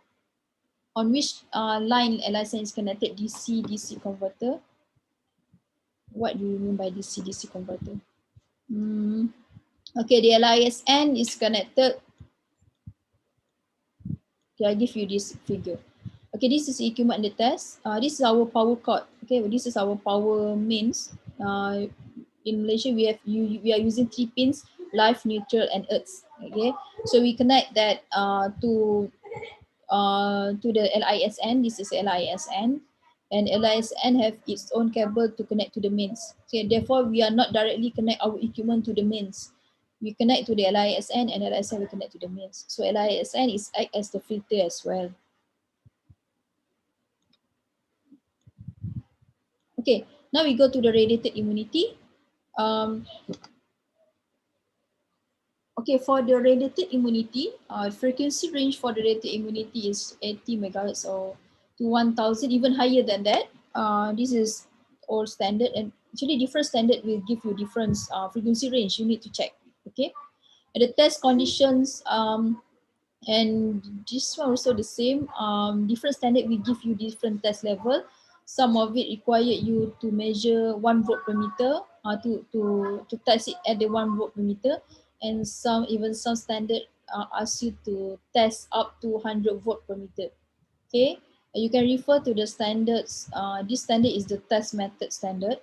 Test facility is a full and equipped chamber for full and equipped room. Okay, and test equipment is the antenna power amplifier, field probe, and signal generator, and also the test software as well. Okay, this is a radiated immunity setup. Since recall back, this is our equipment and the test. If the standard asks you to test the immunity of the equipment up to 10 volt per meter, so means that at this location, at this equipment and the test locations, the value of the electric field must be 10 volt per meter. 10 volt per meter is not the field radiated from the antenna. The 10 volt per meter is the value measured here at the equipment and the test. Okay, so so what we do is we connect our antenna with the signal generator and amplifier to amplify the signal. So and of course, antenna as a transmitter now, and antenna will radiate electromagnetic wave, and at this location is 10 volt per meter. If 1 volt per meter, then 1 volt per meter is referred to the standard. So then you need to monitor your equipment under test. The equipment and the test must be in a working condition, how it should be work, how it should be intended work. Okay, so therefore what we do here is before we do a measurement, we need to ensure that at these locations, at the particular location is a 10 volt per meter. That is why it is important to test whether in this area of uniform field, in this in the dotted line here, in this area is 10 volt per meter. What we do is we are using isotropic field probe to scan at this area. The result is a 10 volt per meter or 30 volt per meter. It depends on the standard. Okay, so this is our antenna. We transmit and we scan it. Okay, scan and to ensure it is a 10 volt per meter. So this is the probe. This is the side view, and this is front view of our equipment under test locations. So before we start the measurement, we must ensure that every 50 cm square at this each location is this location are 10 volt per meter or 30 volt per meter, depends on the standards. And of course, there is uncertainties. Uncertainties for the measurement is 6 dB. So the value of the electric field can varies up to 6 dB. This is an example of the probe measurements. Okay, the requirement is 30 volt per meter. So this is the dBm. Okay, so we test it. We get the uniformity. So after that, after we get the uniformity, then you can start your measurement. Okay, you can start measurement. What we do during the measurement is when you transmit the electromagnetic field, you monitor the equipment under test. If your equipment under test is a printer, therefore you need to print something. Okay, you need to print picture or print alphabet, so so then you monitor the printing results, and also you need to monitor using your visual, audio, and how it should be worked and how it should be intended work.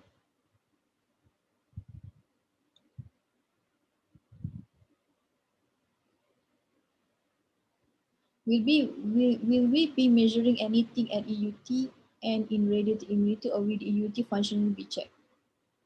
Will we measuring? No, we are not measuring anything at the EUT. However, the functionality of the EUT will be checked. Yes, Richard, we will check the functionality. But as I mentioned previously, if our EUT is a printer, then you need to print something. If your EUT is a television, TV, then you need to switch on the television and keep change the channel to ensure that there is no interference or there is no degradation of the performance. Okay, it should be work as it should be. Okay, for calibration we check field at the EUT. थोड़ा ले लेगा उससे, हाँ थोड़ा उससे ले लेगा. Sure. Hello. Sorry. For calibration, we check field at the EUT. While testing, we see the performance of EUT through EMI shaded cam. Yes, correct, Rajkumar. Okay, that is how we do the radiated immunity test. Okay, this is the example of the test level. For example, for the household appliance, the requirement is a 3 volt per meter at this particular frequency.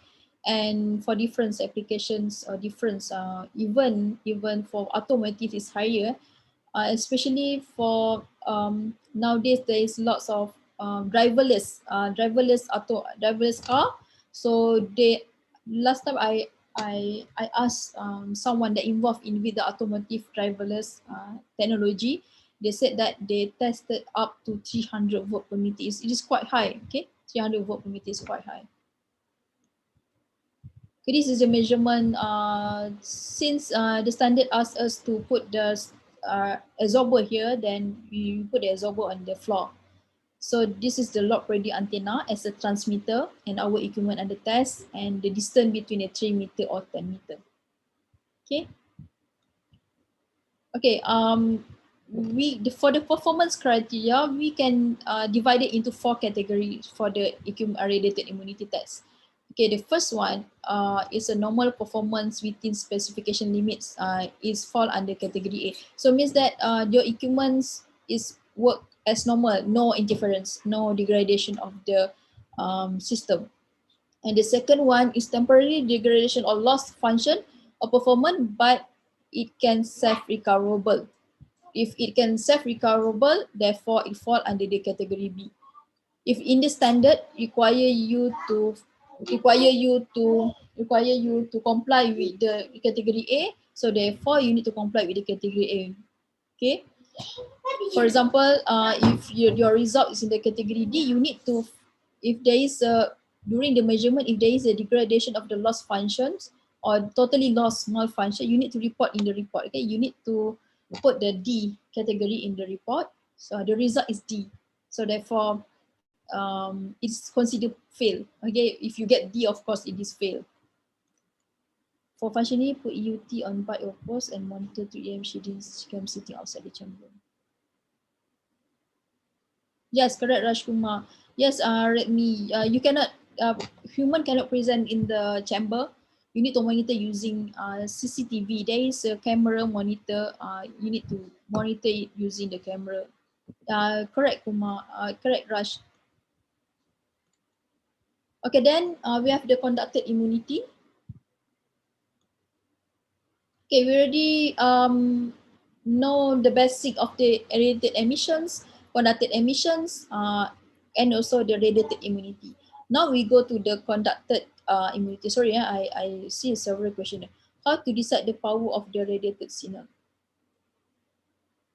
You need to adjust it until you get 10 volt per meter, 1 volt per meter. And of course, when you set it, signal generator will generate the power. You can setting it, and there is an amplifier. So you need to adjust on the signal generator part. Okay, we go to the conducted immunity. Sorry, there is any question. If more than 10 minutes, any issue is more than 10 minutes. No issue. Basically, the issue, actually no issue, more than 10 volt per meter, because it is required by the standard. For example, in railway environment, if you want to use a CCTV, for example, CCTV in the rolling stock, inside the train, inside the rolling stock, you need to comply with the 20 volt per meter. So that's why you transmit the 20 volt per meter, and we monitor whether our CCTV has the distortion or not. Or any malfunction or not. So if it's comply with, if it can, and if it's have the immunity up to 20 volt per meter, means it can be used inside the railway environment. Yes, Richard, for the radiated emission measurement below than 1 gigahertz require metal ground, and for radiated immunity we require absorber for all frequency. Correct. Okay. That is all about the radiated immunity test. Now we go to what can be control method for over limit radiated emission radiating. What can be the control methods for over limit? Roshna, to answer your question, actually it depends on which part for the, if you fail the radiated emission, for example, from my experience, please check your cable and the connector. It's always the radiated emission is always come from the cable and connector. Please check your grounding as well. If your equipment is not grounded properly, bonding is very important for your apparatus and for your equipment. And check your cable whether it is a shielded cable or unshielded cable, whether your connector is a 360 degree electrically connected to the apparatus or not. Pre-compliance, the pre-compliance is done by the own company, by the company. You can go to any laboratory and ask, I would just want to pre-compliance. Pre-compliance means that it is not, the testing is, you just do a testing without the report. Okay, should the connector be covered or shielded? Connector usually made of metal. Therefore, what I means by the connector means that the connector, you must ensure the connector is 360 degree attached with the body, or with the body of the apparatus, and with the body of the enclosure. Okay, sometimes the connector is not correctly screwed. That's why you need to ensure everything is screwed well. Everything is, if the testing is failed, try to change the cable to the shielded cable. Okay. So for the conducted immunity, we have 5 testing here need to be tested. Okay, ESD stands for I will explain the definition later. ESD, EFT, surge magnetic field drop. This is a voltage drop. This is a voltage drop out and voltage variations. So we will go one by one for the conductor. So for the first one is ESD is electrostatic discharge. This is a common thing because you know that our body will develop electrostatic charge. So there is a potential, there is a possibility that we touch the equipment and the spark from our hand will damage the electronic component. So that is why we need to test our equipment whether they can stand the ESD at a certain voltage or not. This is a past characteristic, okay, for the ESD that we send. This is a part characteristic that this is just in the standard. During the testing, this is the test setup. I will not explain it one by one. You can refer to the standard. You can see here in the figure, we are using this equipment. This is called as this equipment. It will generate electrostatic discharge. It depends on the requirement standard, whether 4 kilovolt or up to 15 kilovolt voltage.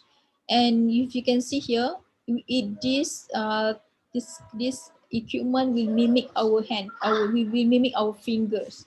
Okay, our fingers will touch all the button here, all the button here. That's why we will test.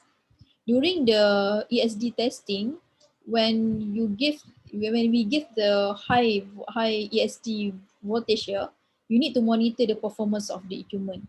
Okay, for example here, whether there is a blinking, another unwanted blinking, or there is a distortion on the monitor, so you need to monitor it using your visual. Okay, using the conducting immunity is more on the visual. You need to visual because the equipment must be worked how it should be worked. Okay, this is we are test contact discharge and air discharge. Contact means the equipment will be directly contact to the equipment under test. The device, the measurement device, the ESD device will directly contact. For the air discharge, it's through just there is a certain distance from the equipment under test. So you can test up to 8 kilovolt dependent standard, or 15 kilovolt is up to the standard. The different standard require different level. Okay.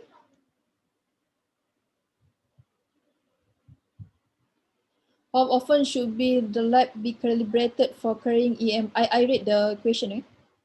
For carrying EMI or EMC tests. How often is for us in Malaysia is we have a standard Malaysia for ISO 17125.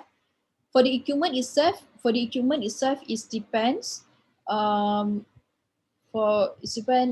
example, for the spectral analyzer, the time interval is the time interval for spectral analysis is 1 year. For the antenna, the time interval is 3 years. So different equipment have different time interval. Okay, you need to refer your, I'm not so sure for India standards organizations, what is their organization agency, but they already listed the time interval for each equipment to be calibrated. So the next immunity is the electrical fast transient. So the electrical fast transients occurs due to the unintentional series of voltage discharge across the gap. Okay. For example, if there is a equipment, because we share our mains, because for example, my laptop, I connect to the mains, and we share our mains with other system. For example, the laptop is connected to the mains, and mains share with the switch with the generator. For example, it's a mechanical electro with the relays. So it keeps switching. For example, the relay keeps switching, and during the switching there is a spark occurs, and that spark can produce high harmonic signal. So that is the electrical fast transient. So voltage many times higher than supply voltage. So due to that, we need to test whether our equipment can withstand the EFT or not. Okay. So and the next one is a surge. Surge is due to the lightning. So we need to test lightning. We give the several kV and also the KA to our system. We inject through the cable. When we see the performance whether it can withstand the surge or not. And this is the surge characteristics. Okay, next is the voltage variation and voltage dip. The voltage variation is due to the gradually up and down of the supply voltage, and voltage interruption also almost the same. It's just suddenly reduction of the voltage because we share the same power lines, okay, with another house, maybe we share our power lines with industry. So they have a lots of equipment, heavy equipment there, the generator and so on. So when there is a suddenly reduction of the voltage and sudden recovery, it will travel, the effect will travel to our equipment through the cable. It will affect.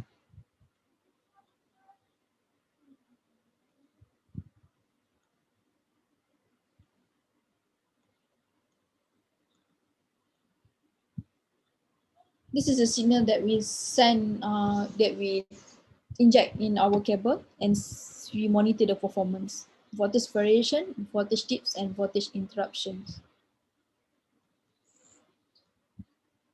Okay, for the EFT, surge and also voltage variation, voltage drop, this is how we do a measurement, the test setup. We have the equipment that will produce the EFT signal, the surge signal, and also the voltage variation signal. So we connect our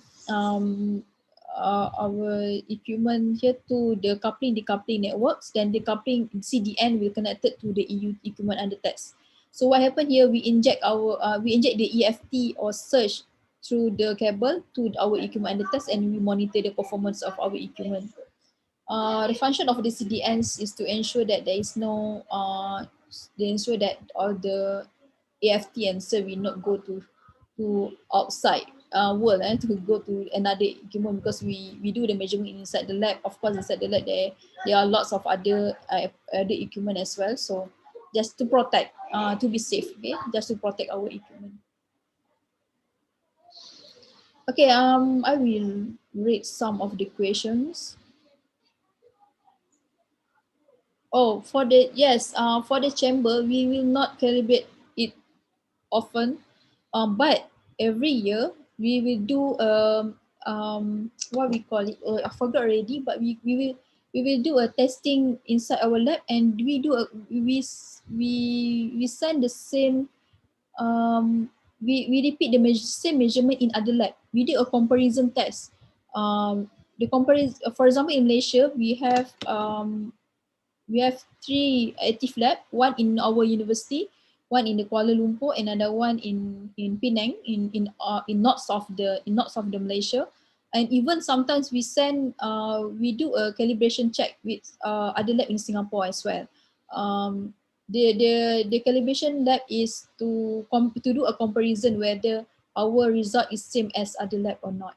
Okay, comparison check is, we done comparison check almost every year to ensure that our lab is in a good condition. Why put UT on the wooden table? Okay, the main reason, you can use polystyrene. If you have a big polystyrene, you can replace with the wooden table. And this wooden table is the special wooden table. They don't have any metal used for this wooden table is without the metal. It's totally wooden. Why wooden? Because wooden is the insulator, and of course electromagnetic field will go through, will not reflected, and the wooden table will not give any effect to the electromagnetic wave. Okay, you can change the wooden table with polystyrene as well. Is the length of the distance given in maximum or minimum? Which part? Admin, ma'am, is the length of the distance given is maximum? Admin, can I know which part? The length of the distance. You mean the 3 meter measurement in the chamber? The 3 meter and 10 meter is fixed. It's not a maximum or minimum. A 3 meter, and you can use 3 meter or 10 meter measurement in the chamber. Okay, the last one is the magnetic field. So how how it works is you just put the loop antenna here. This is the loop antenna. At the center is the DUT, is the device under test, same as the EUT, equipment under test. So we give the up to 100 ampere per meter for power frequency or 1000 ampere per meter, or depends on the standard. Some standard require 300 ampere per meter. So we just set at the current source here. Then we monitor our equipment under test. Okay, we have more time or not? We have more time? If we have more time, I want to explain on the, we have more time or not, organizer? Sorry for that. Thank you, Dr. Saira Safwan, for your wonderful and beautiful presentation with a lot of live pictures, in fact, and especially with the beautiful examples. Still, I remember how you explained that COSI peak detector. That was very wonderful. And I hope the participants enjoyed and learned a lot.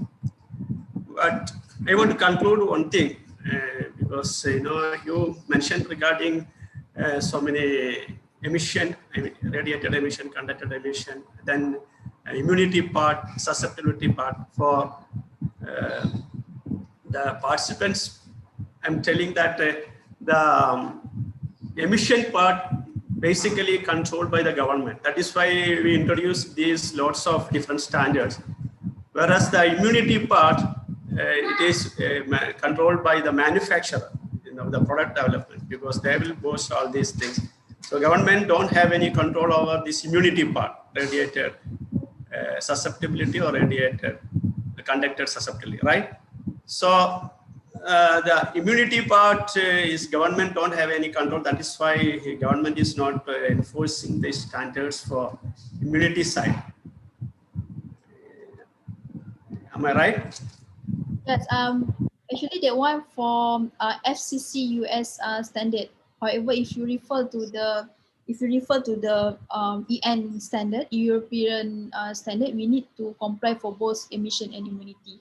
If you need to comply with the FCC US standard, yes, you are correct. Only emission part. Yeah, emission part is the thing government is enforcing. Your radiator level or conductor level should not exceed this level of voltage or electric field, right? Yeah, it depends on where you want to sell your equipment. If you want to, that depends on the commercial or domestic. That will be different. Yeah, right. That's true. Yeah, exactly. So meantime, you covered all the questions also. That is another very beautiful thing. You covered almost the entire questions what the participants asked in their chat box. It's a very wonderful and nice experience. And we have actually 22 minutes time. So if participants have got more questions, yeah, they can definitely they can ask. You can ask any questions to me. Actually, I prepare more on the EMC facilities in case we have more time for the EMC facilities. But I think better I wait for the question first.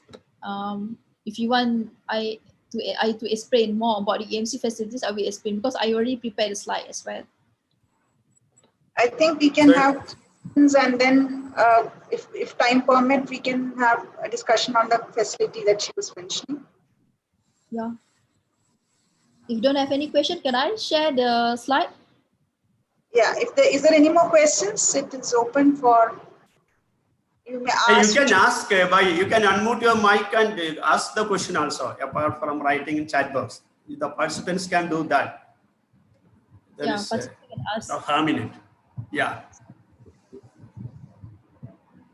What is the difference between noise and EMI? It's a question here.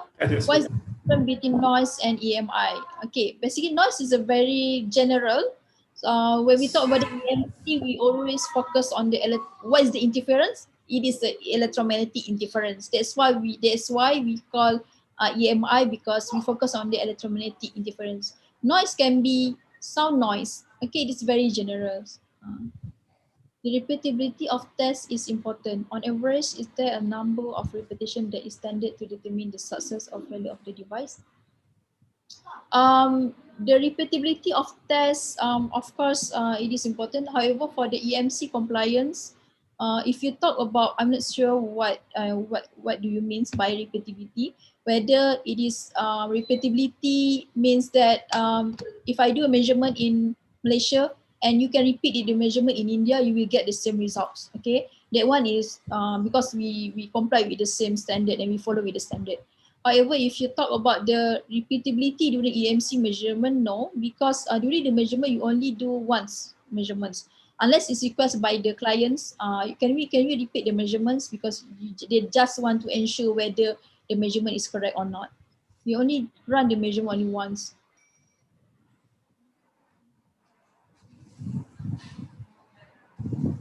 For the PDF file, of course, I share with the organizer after this, and organizer can share it to all of you. Yeah, What? definitely. Video we can upload in YouTube. What are the immunity tests done on DC power line? Sorry to test in JAWS, because I cannot remember all the standards, okay, because there is, in EMC there are lots of standards. For the power lines, we need to refer to the powers for the power supply standards. I cannot answer the question now. Maybe I can check it for the power. What is the standard for the power lines? Okay, thank you, Matur, Falguni Matur. Can you explain the difference between KP and AV? Should we do both measurement for the equipment? Okay, the difference between okay, AV is means that average. For the spectral analyzer, you can do a setting in the spectral analyzer. You can get the peak value, average value, and also the last one. I will. But for the you need to remember that during the EMC measurement, what we want to measure is the maximum interference. That's why we measure the peak value. I already explained previously what is the difference between, because we are not measure the average value in EMC measurement. We only measure the peak value. Okay. Peak value, we measure the voltage peak during the radiated emissions because it is faster compared to the quasi peak. Okay, once we get the quasi, and we always know that the peak value is always higher than quasi peak value. That is why, and when you do a scanning, we only repeat using a quasi peak detector. Any suspected list to be failed. Okay, we are not scanning for the whole for the whole frequency for the quasi peak, only a certain frequency to save more time of the measurements. Can we get? Yes, I will give the presentation slide. I'm managed to understand that you also teach EMs. How attract or aware the student about the cost times? How attracted or aware the student? Oh, prevalence. Yes, I teach EMC. It's not only EMC. I also teach electromagnetic field and wave, or fundamental of the electromagnetic field and wave, applied electromagnetic, and also and EMC in railway. At first, EMC is not student hate EMC. Actually, most of the students hate EMC. However, because of I teach them during even in the first year, second year, during the basic fundamental of the electromagnetic wave, and I explained to them the importance of the EMC even during their second year. That's why they think that the EMC is very attractive. So that's why nowadays I can get a full class for EMC. So our class always a 30 student per class. I always get full class for the EMC. For EMC, we offer EMC course for the final year students. It is a final year and final semester student for undergraduate and also the master level. Is there any case that the EUT get damaged due to the EMI EMC? Yes, sometimes the EUT get damaged. That can occur. Usually we always run the measurement only on the sample, only on the prototype of the equipment. They are not a mass production yet. So if the UT is failed, what we need to do is you need to do a mitigations. So after that you repeat the measurement after the mitigations as the related emission. Any equivalent standard. Suni Kumar, sorry for the military standard because as I mentioned previously, I cannot remember all the standards. I only remember generic standard, railway standard because I involved with the projects and several household equipment standard. I was referring test done of power cable or DC power equipment. Oh, okay. I will refer test done power cable or DC power equipment.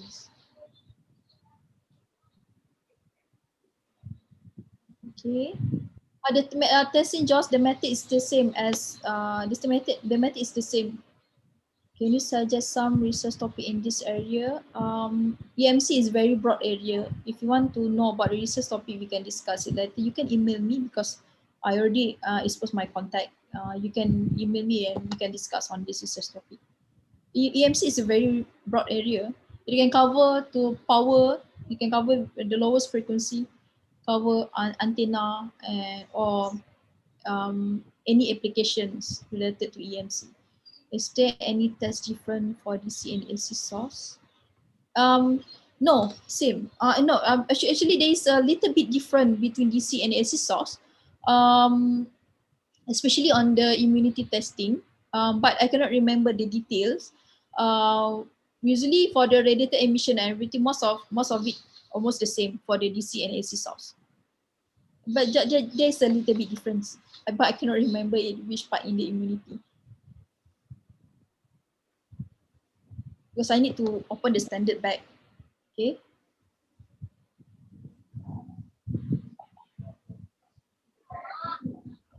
Yes, my research in EMC EMI.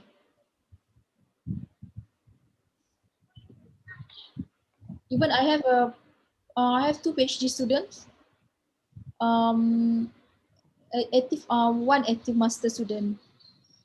Does matter is trace out routed along the edge of the PCB? That is matter if trace are routed along the edge of the PCB. Is actually Gina, the root of the PCB line of course it can affect any on the EMC even if the edge of the PCB is 90 degree. If you bend the 90 degree at the edge of the PCB compared to you bend at the compared to you make a curve at the edge of the PCB, it will give you different results. It will give the different interference. I'm not so sure for the recorded version Poco because you need to ask for Dr. Dipti for the recording version. Thanks to you as well, Ashrita. Any other questions? Okay, usually ground planes are provided on the top and bottom layer to reduce EMI, is it correct? Usually the ground plane are provided on the top or bottom layer to reduce EMI. To reduce the EMI means that to reduce the radiated emissions. For the radiated emissions, of course, you need to go back to the equations.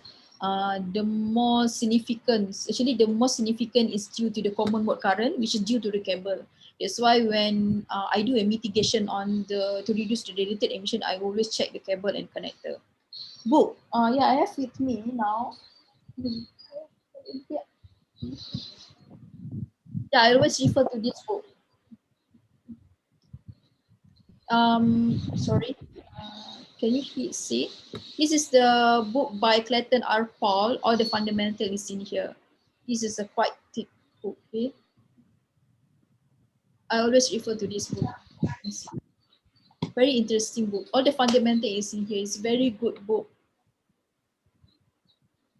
But if you are in the product design, if you want to simplify version, try to read the EMC for product design. And there is a book also for EMC for system designer.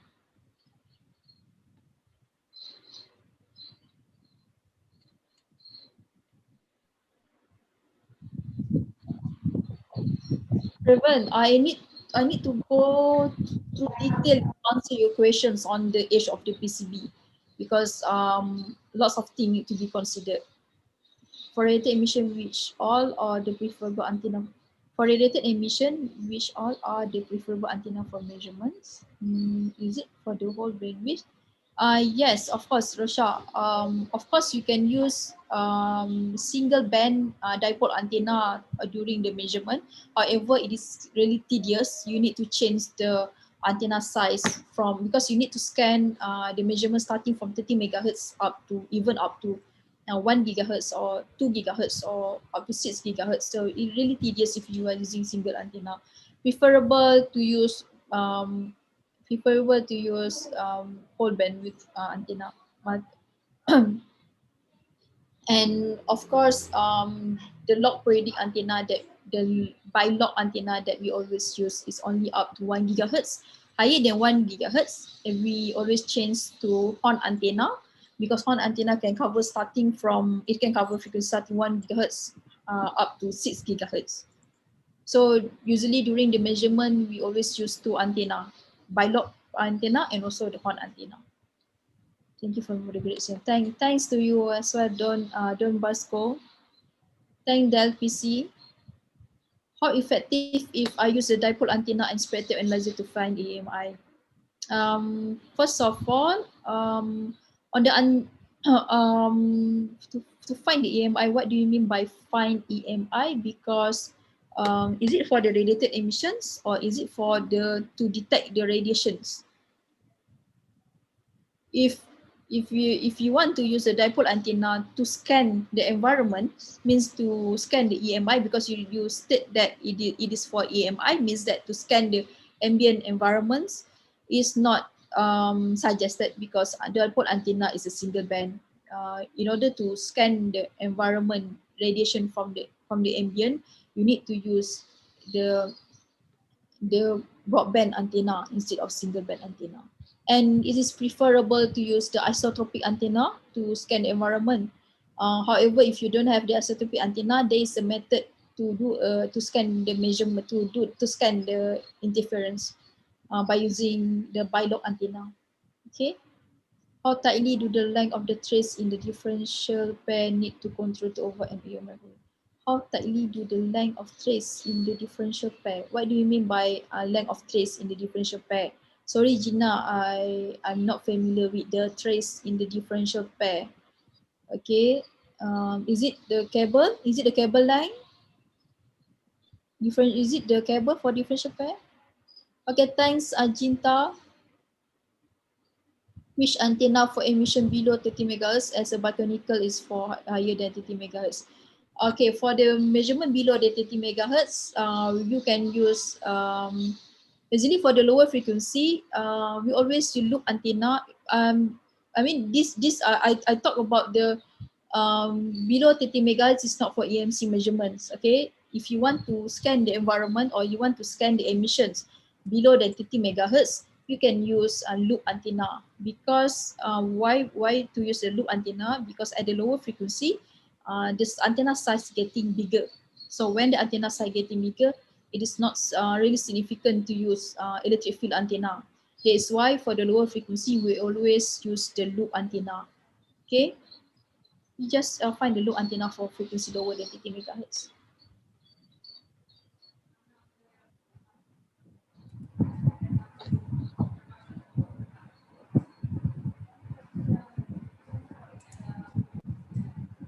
Any question? Thank you, Manoj. Okay, thanks, Rosha. Is it Roshna? Sorry, Roshna. Sorry, my pronunciation is difficult to pronounce your name because I'm not so familiar. Sorry for that.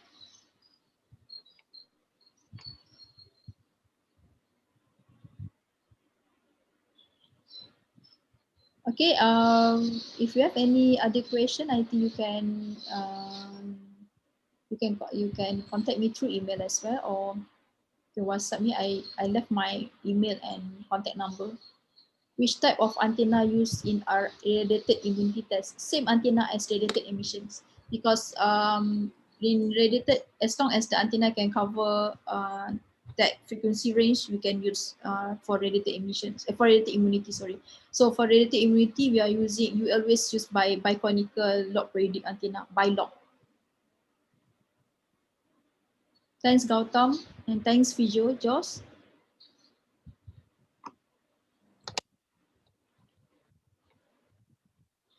Any other question?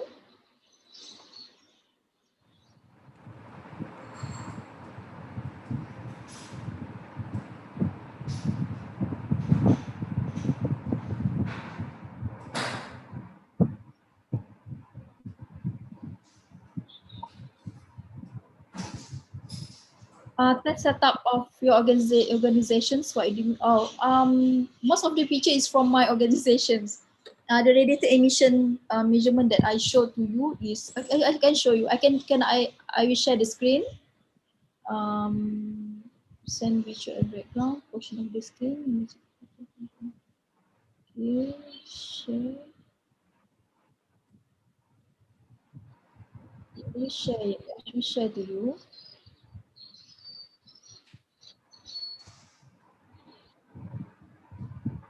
I think most of the figure that I show to you is usually from our organization, from our university. If not from university, I state there it is from other place. Even this is our own lab. This is our own laboratory in university. In our university, our lab is accredited with ISO 17025. Okay, other than that, I think since you asked about the test setup, I think I will explain a little bit about the EMC facilities. Dr. Dipti, can I explain on the EMC facilities? Yeah, sure. Yes, Okay. yes. So I will continue. This is just a very short presentation on the EMC facilities. Okay. Okay, usually the EMC facility means that the place that you do a measurements. We have the TM cell, GTM cells, open area test site, or OTS, shaded enclosure, full anechoic chambers or semi-anechoic chamber, and reverberation chamber. Okay, this is a different type of chamber. You can use any chamber, you can use any facilities for the EMC measurements. Okay, we have TM cell and GTM cell. Oh, by the way, for your information, this GTM cell is our own GTM cell. It's not it is not picture from Google. It is our own facilities.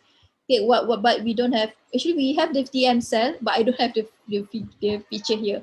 But it's not used anymore. It's already broken our TM cell. That's why I just take any picture from the Google. So the TM cell, the GTM cell is very small size. You only can do a measurement for the smaller size of the small equipment. For example, you can for only or maybe for pre-compliant tests. Maybe for the pre-compliant test. The difference between TM cell and GTM cell is TM cell is for the lower frequency. It's not they can't do a measurement frequency up to gigahertz. That's why GTM cell is for the higher frequency. That's why we call it as a gigahertz TEM cell. There's another measurement called the open area test site. This is not our facilities.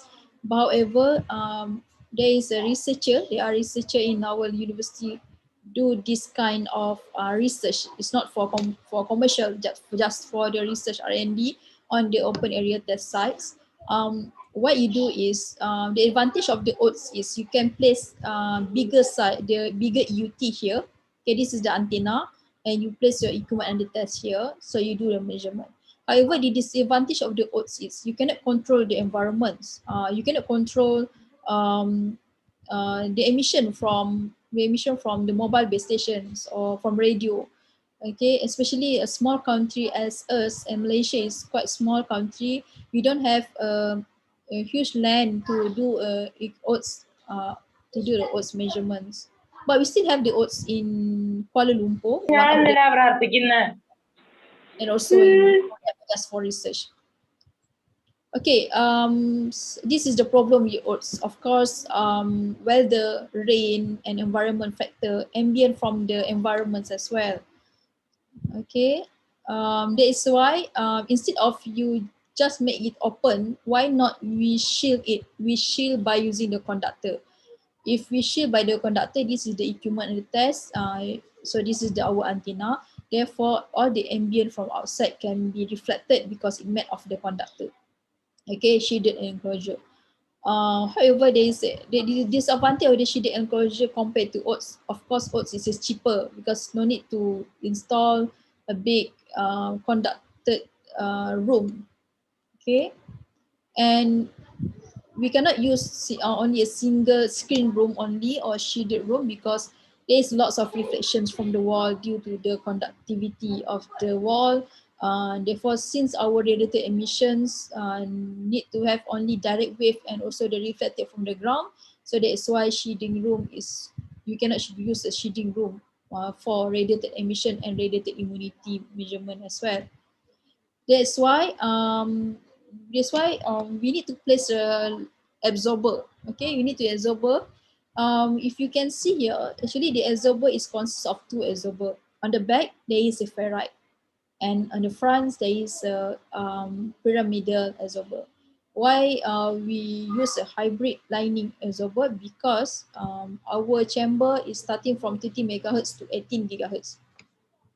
We need to use the ferrite to cover for the lower frequency. Okay, if we only use the pyramidal absorber, the absorber will become very huge because as frequency become lower, the size of the absorber will become bigger. So that's why the hybrid lining of ferrites and combination of with the pyramidal absorber is always the solution for the small chamber. Okay. And this is our own EMC semi-adequate chamber. It's called semi-adequate chamber because there is no absorber on the floor, because there is a requirement for the radiated emission, and for radiated immunity we will line with the ferrite and also with the pyramidal absorber during the radiated immunity measurement. If you have more laboratory, if you have more chamber, you can separate it. You can, maybe the first chamber is only for the radiated immunity and the second chamber is only for radiated emissions. But we only have one chamber in our university. This is this is not our facilities, but I just want to show you how big the 10-meter chamber. The 10-meter chamber is not the chamber size, but the 10 meter is the distance between the antenna and the equipment and the text. Okay, this is very big. I think this is in NTU Singapore. Okay, it's all about the semi-adequate chamber. However, there is another chamber called reverberation chamber. A reverberation chamber, we still need a shaded enclosure, but without the absorber. Okay, there is no absorber inside here. But what we do is we need to put a stirrer, that the stirrer will rotate, and any reflections from the stirrer will make that will make the wave, the electromagnetic wave inside the field inside here uniform. There's a uniformity of the electromagnetic wave. Okay, reverberation chamber is a shaded enclosure without absorber, which is in terms of cost. Of course, reverberation chamber is much more cheaper compared to the semi-adequate chamber, because without the absorber. So this is our own reverberation chamber. It's a quite small reverberation chamber because this is for R&D, but it can be used, and the usable equipment area also quite small here. And this is of Nanyang Technological University Singapore.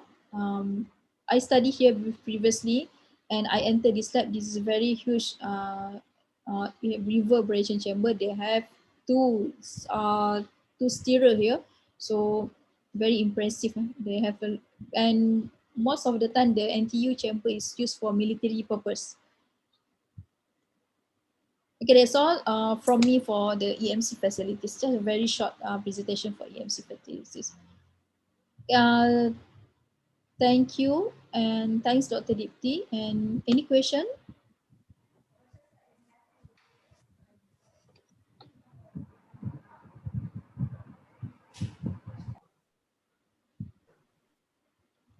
Thank you, Dr. Sapwa. It was indeed a very interactive session and very informative. The idea of starting this session with your session was to give an overview of what we are looking at in the next 2 weeks, because I hope this presentation brought all of us on a stepping stone for the rest of the 2 weeks. Dr. Sapwa, thank you so much for accepting our request for being a resource person very promptly and very professionally. Professor Abdullah, sir, sir, are you there? Would you like to? Yeah. Yeah, please, sir. So I was wondering, she took continuously 2 hours without any interruption, the talk. Such an energetic person now, their students will be enjoying a lot professional skill and interest and enthusiasm.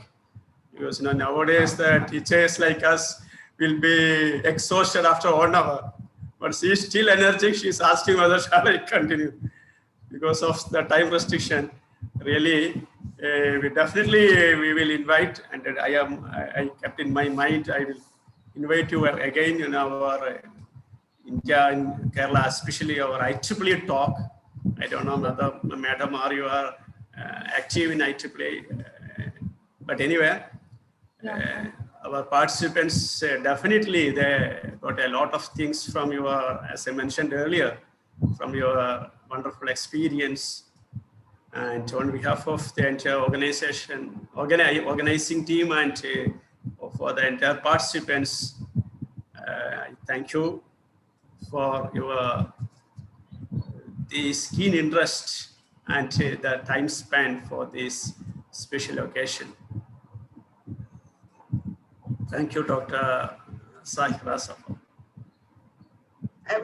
We hope to have longer association with you, Dr. Sapwa.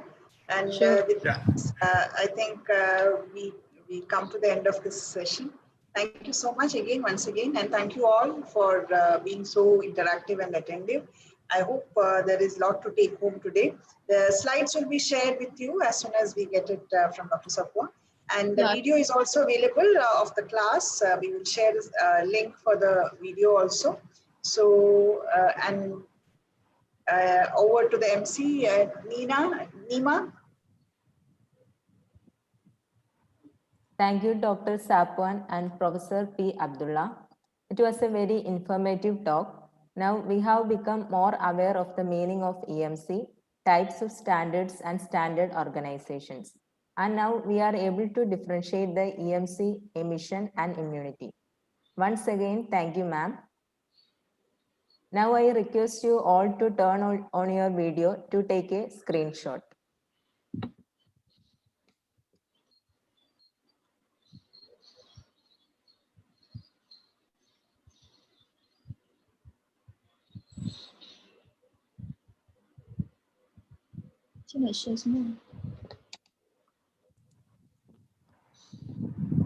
Tomorrow onwards, this video capturing we should take in earlier, because now you see participants are reduced almost half.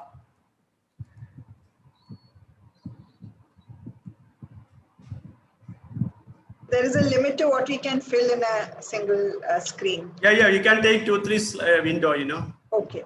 Nihal, yeah, that way you take first window, second window, like that you capturing. I'm capturing this one. Okay. Yeah.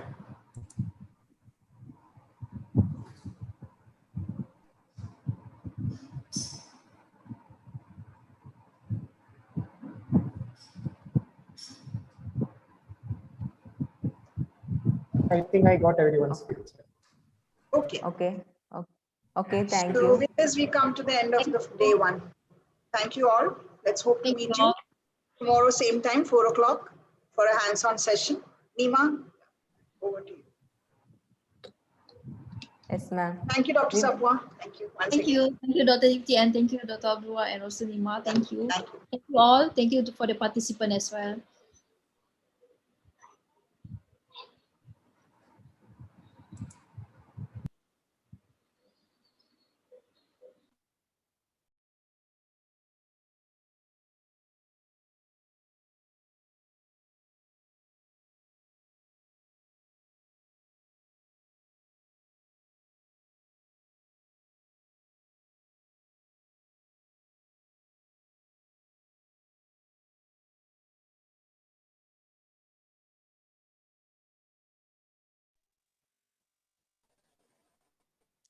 Once again, thank you all. Now let us conclude this session. Thank you all and good night.